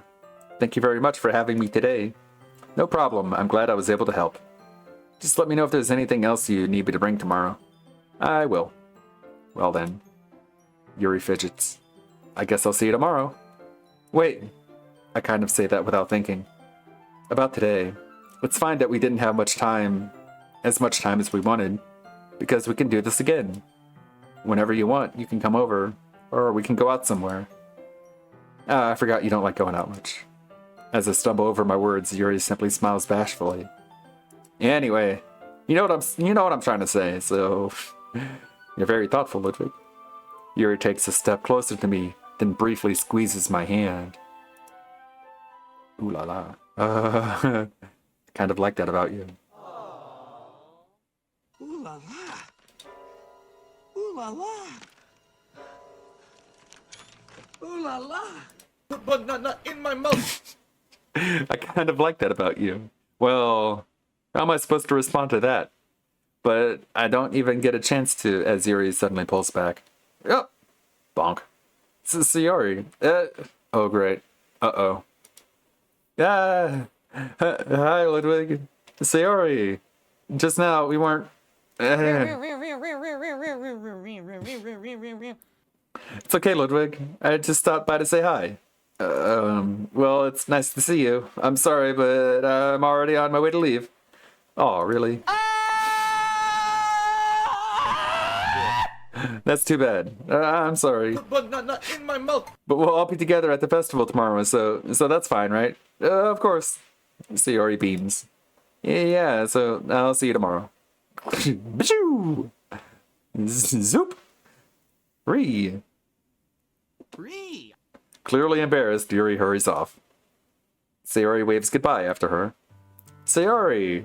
I thought you didn't want to come over today. Well, I tried staying in my room, but my imagination was being really mean to me. Did you look at my moose? So I had to come here to see it for myself. See what? What are you talking about? You know, how much fun you were having with Yuri, and how close you got to her. It makes me really happy that you made such good friends. That's all that matters to me. I'm just not attracted to penises. Tears start to fall down Sayori's face. Aww. Stop this! Damn it, game. That's all that matters to me. Why am I feeling this way, Ludwig? I'm supposed to be happy for you. Why does it feel like my heart is splitting and... Why? Oh. You're killing me. It hurts so much. Everything hurts so much. This would be so much better if I could just disappear. A backstab! A fucking backstab! That's mean. Stop laughing, Steve. It's cruel. Sarah, don't say that. It's true, Ludwig. If I wasn't here, then you wouldn't have to waste your sympathy on me.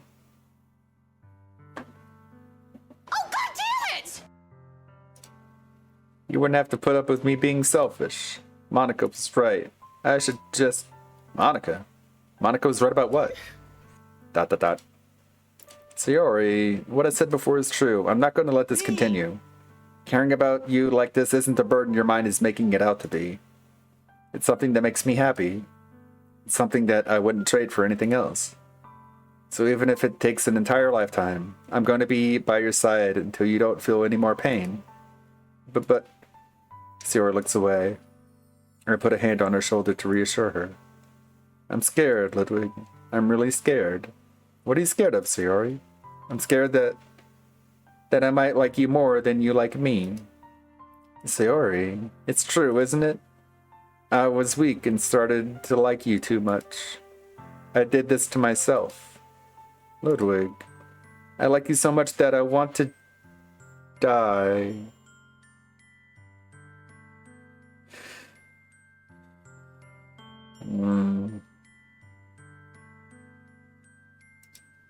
That's how I feel. And that's enough. I'm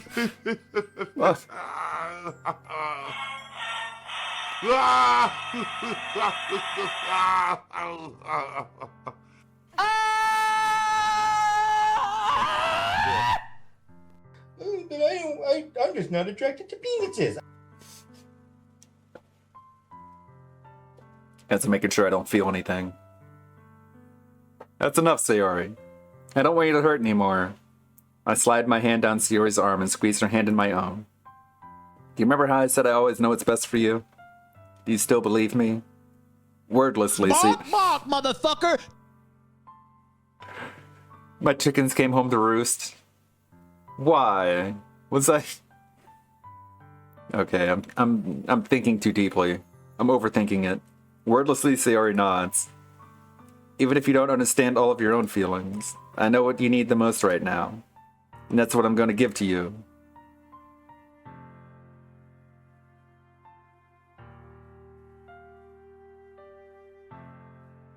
Ugh. Oh my god, really? Okay, roll! Ugh.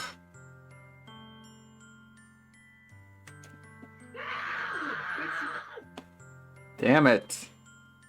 Oh no! Oh no! No! No! Papa Vera! No! Not him! Ah! They were right. Call the police.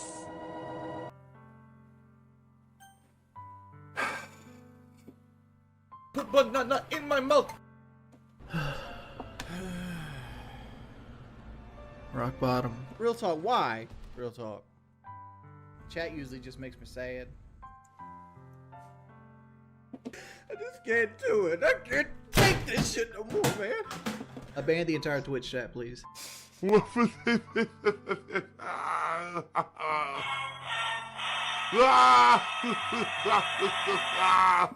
the fuck on, man. Real talk. Take this shit no more, man.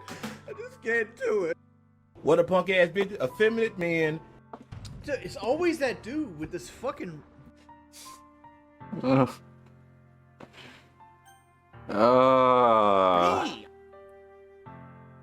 Damn it, game. I'm dying. Look here! I mean, it's obvious I'm not dumb. No! Sniff, sniff. I know. Sorry. Sorry, Sayori. Die! Die! Jasper Kitty, I'm sorry. Hey, troll channels. Hello, True. Damn it! Ban everybody who just laughed, please. You'll always be my dearest friend, Sayori.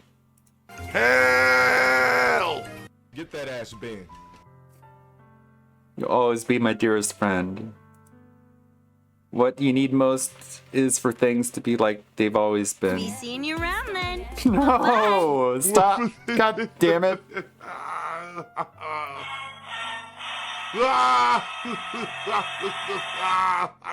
It's not goodbye. Don't say goodbye. Be seeing you around. Stop then. it! Bye-bye. Stop!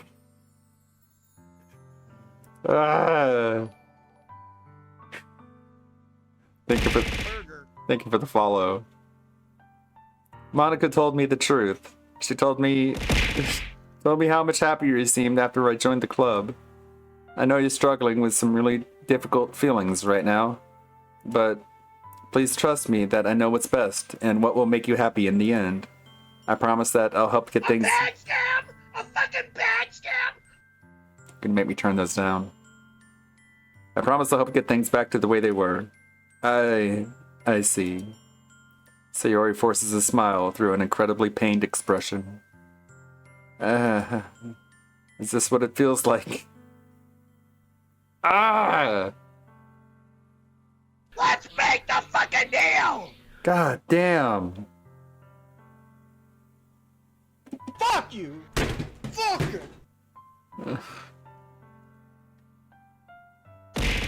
Holy shit! Be seeing you around then. Bye-bye. This is what it feels like to get stabbed in the chest. I should write a poem about this. Sayori, it's okay. This is just my punishment, remember? For being so selfish. So please don't worry about these stupid feelings. I know you're right. I knew this whole time that there's no happiness down there. Everybody says rage quit. I will turn them down. I knew this whole time that there was no happiness down that path. Of course, kill yourself, you moron. Okay, that was the final straw. Okay, you're getting muted temporarily. All right. That was a bit much. God damn it. I knew this whole time there was no happiness down that path. That's why I came here. Just so I could get the answers I needed to hear. And the other thing, you're also right that I just wanted to go back to the way it was. I realize that now. Cheeseburger. You really do know me better than anyone, Ludwig. I'll trust you with anything. Anything at all. So, Sayori's smile finally breaks. All of a sudden, she turns around and drops to her knees. God. God damn it. God damn it! All of a sudden, she turns around and drops to her knees. Ah! Fuck! That's a clean burning hell, I tell you what. Ugh. Damn it.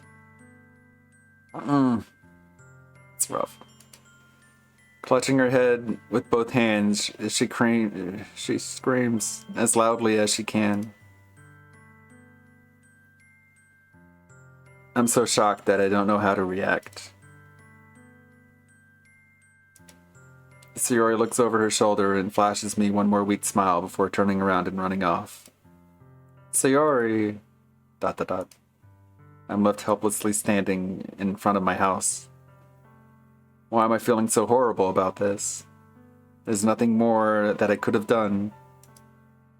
The most I can do is support Sayori through her feelings and help her on the path that's right. But I'm having as much trouble understanding Sayori's feelings as she is. Even though I can comfort her, I keep wondering if I should be doing something more or something different. I know these thoughts will continue to plague me until things are back to the way they were. I'm going to give it everything I've got. Sayori will always be my dearest friend. And I'll do whatever it takes to put a smile on her face every day. It's the day of the festival. Of all days, I expected this to be the one where I'd be walking to school with Sayori. But Sayori isn't answering her phone. I considered going to her house to wake her up, but decided that's a little too much. Meanwhile, the preparations for the event should be nearly complete. The banner Yuri and I painted is dry, and I gently roll it up to take it with me.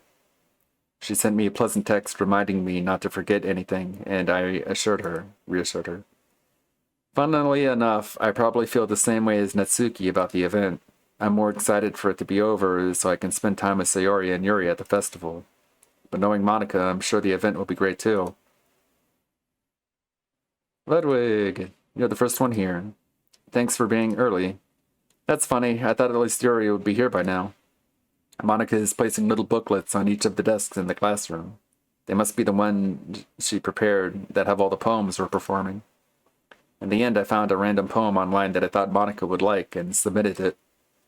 So that's the one I'll be performing. I'm surprised you didn't bring Sayori with you. Yeah, she overslept again. That dummy. You'd think that on days this important she'd try a little harder. I say that, but I suddenly remember what Sayori told me yesterday, and I suddenly feel awful knowing it's not nearly that simple for her. I only said it because it's the way I'm used to thinking. But maybe I should have gone to wake her up after all. You should take a little responsibility for her, Ludwig. I mean, especially after your exchange with her yesterday. You kind of left her hanging this morning. Stop this! Exchange? Monica, you know about what? You know about that. Of course I do. I'm the club president after all. But I stammer, embarrassed. Did Sayori really tell her about it that quickly? About how I basically turned down her confession? That makes me really seem like the bad guy here. But I'm the one who knows what's best for her, right? Jeez. You don't know the full story at all, so... Don't worry. I probably know a lot more than you think.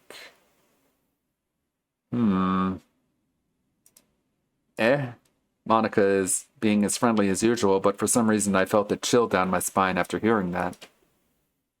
Hey, do you want to check out the pamphlets? They came out really nice. Yeah, sure. I grabbed one of the pamphlets laid out on the desks. Oh yeah, they really did. Something like this will definitely help people take the club more seriously. Yeah, I thought so too. I flipped through the pages. Each member's poem is nearly printed on its own page, giving it an almost professional feel. I recognized Natsuki's and Yuri's poems from the ones they performed during our practice. What's this? I flipped to Sayori's poem. It's different from the one she practiced. It's one that I haven't read before.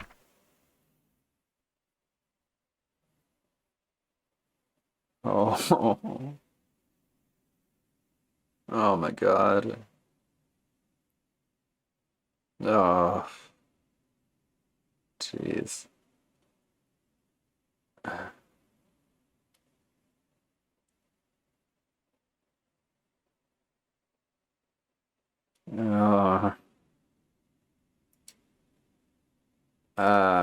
What is this? Reading the poem, I get a pit in my stomach.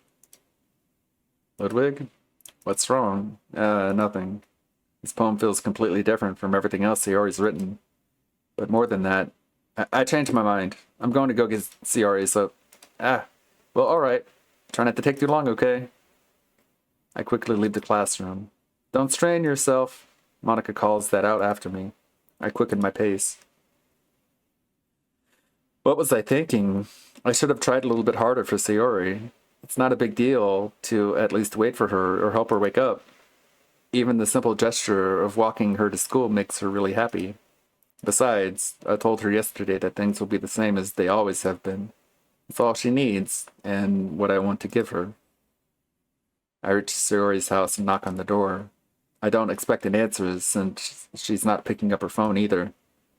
Like yesterday, I opened the door and let myself in. Oh man. She really is a heavy sleeper. I swallow. I can't believe I ended up doing this after all. Waking her up in her own house. Isn't that more like something a boyfriend would do? In any case, it just feels right. Outside Sayori's room, I knock on the door. Sayori? Wake up, dummy. There's no response. I really didn't want to have to enter her room like this. Isn't it kind of a breach of privacy? But she really leaves me no choice. I gently open the door. Oh my god.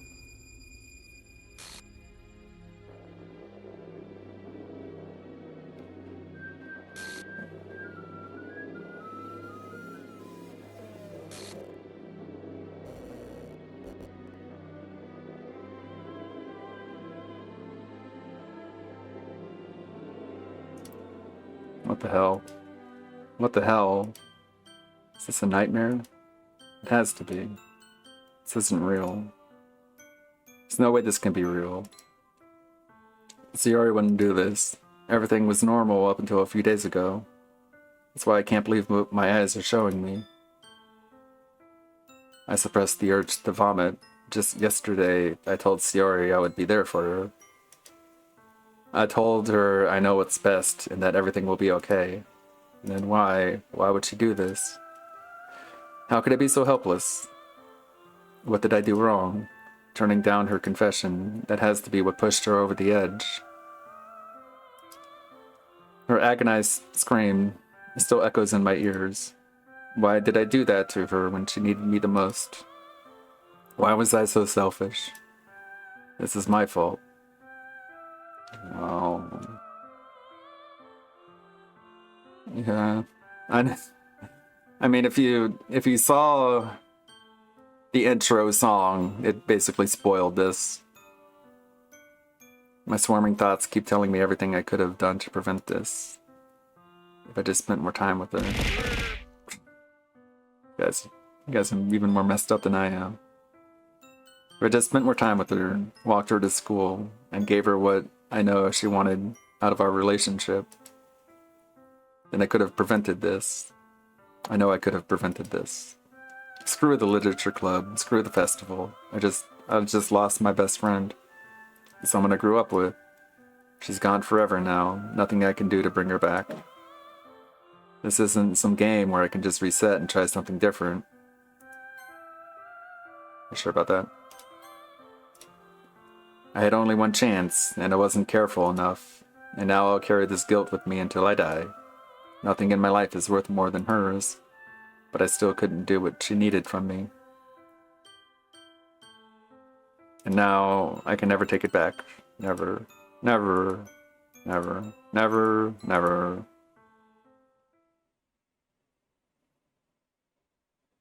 What? That's it?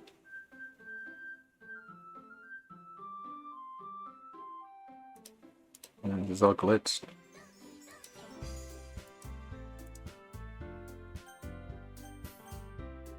I click on this.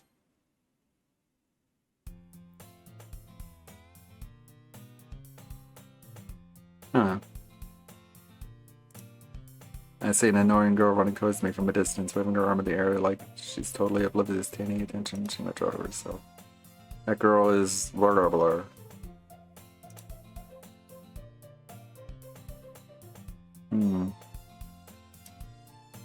We used to walk to school together on days like this, but starting around high school, she would oversleep more and more.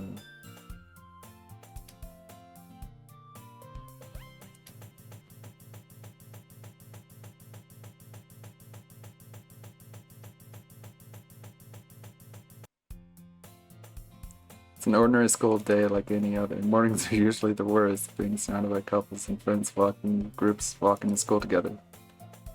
Meanwhile, I've always walked to school alone. I always tell myself it's about time I meet some girls or something like that. But I have no motivation to join any clubs. I'm perfectly content just getting by on the average while spending my free time on games or an anime.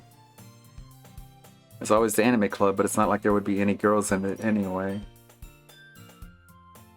School day is as ordinary as ever, and it's over before I know it. After I pack up my things, I stare blankly at the wall, looking for an ounce of motivation. Clubs. There really aren't any that interest me. Besides, most of them would probably be way too demanding for me to want to deal with. I guess I have no choice but to start with the anime club. Ludwig? Monica. Oh my goodness, I totally didn't expect to see you here. It's been a while, right? Yeah, it has. Monica smiles sweetly. We do know each other, well, we rarely talk, but we were in the same class last year. Monica was probably the most popular girl in class, smart, beautiful, athletic, basically completely out of my league. So having her smile at me so genuinely feels a little... What did you come in here for anyway? Oh, I've just been looking for some supplies to use for my club. Did you know if there's any construction paper in here? Or markers? I guess you could check the closet. You're in the debate club, right? Yeah, about that. I actually quit the debate club. Really? You quit? Yeah, to be honest, I can't stand all the politics around the major clubs. It feels like nothing but arguments about the budget, publicity, and how to prepare for events. I'd much rather take something I personally enjoy and make something special out of it. In that case, what club did you decide to join? Actually, I'm starting a new one. A literature club. Literature? That sounds kind of dull. How many members do you have so far? It's kind of embarrassing, but there are only 3 of us so far. It's really hard to find new members for something that sounds so boring. Well, I can see that. But it's really not boring at all, you know? Literature can be anything, reading, writing, poetry.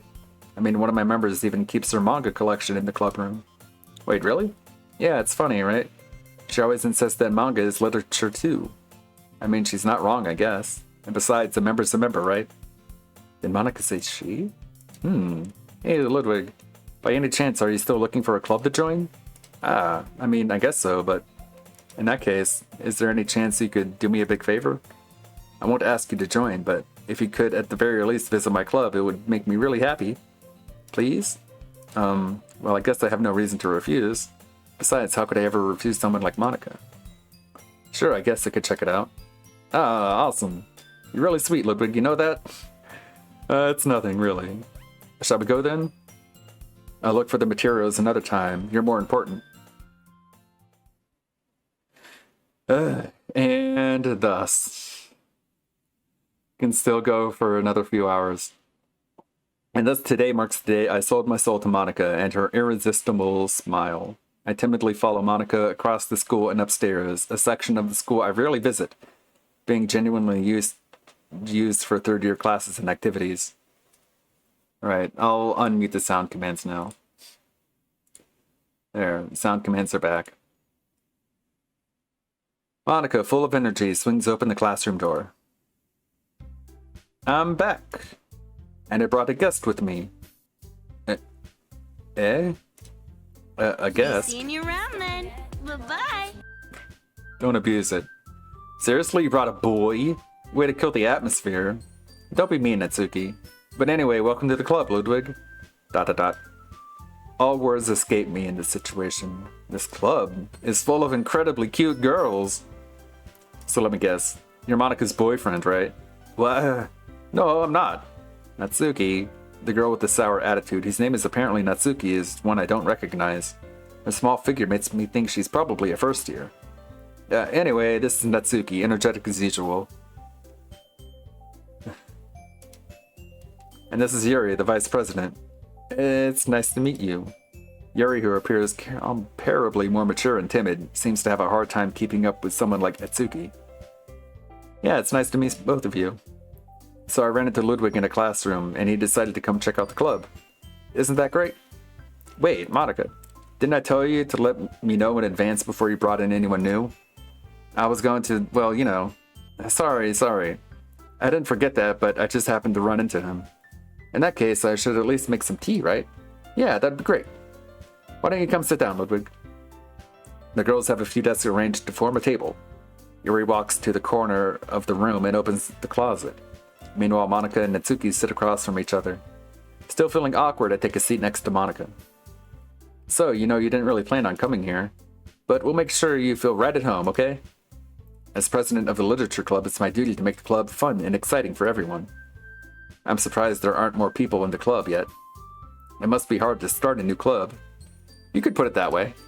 Not many people are very interested in putting out all the effort to start something brand new, especially when it's something that doesn't grab your attention, like literature. You have to work hard to convince people that you're both fun and worthwhile. But it makes school events like the festival that much more important. I'm confident that we can all really grow this club before we graduate. Yeah, it's growing, that's for sure. Right, Natsuki? Well, I guess. Natsuki reluctantly agrees. Such different girls, all interested in the same goal. Monika must have worked really hard to find these two. Yuri returns to the table carrying a tea set. She carefully places a teacup in front of each of us before setting down the teapot in the middle. Kind of feel like a Subaru and ReZero. Just like, I've seen this before. I've been here before. Poor Subaru. You keep a whole tea set in this classroom? Don't worry, the teachers gave us permission. After all, doesn't a hot cup of tea help you enjoy a good book? I guess. Don't let yourself get intimidated. Yuri's just trying to impress you. That's not... Insulted, Yuri looks away. I mean that, you know, I believe you. Well, tea and reading might not be a pastime for me, but I at least enjoy tea. I'm glad. Yuri faintly smiles to herself in relief. So, Ludwig, what kind of things do you like to read? Well, considering how little I've read in the past few years, it's a deja vu. Manga. Natsuki likes manga. Not much of a reader. Anyway, what about you, Yuri? Well, let's see. Yuri traces the trim over here. Level creativity, craftsmanship, world building. A lot of horror. Tell me about it. Yeah. Wait, what was that? Oh, no, damn it. Yeah, it's surreal horror. For some reason, I thought it said survival horror. Well, just Natsuki's eyes dart over. Never mind, that's right. Cute stuff. Scrap of paper. Yeah.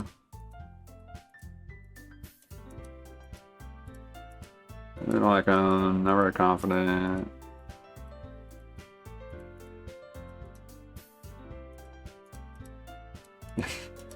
Got an idea. How about this? So I'll go home and write a poem. Yeah. Yeah, yada. Blah. He's like, blah, blah, blah, blah, blah, blah, blah. Shut the fuck up. Shut up.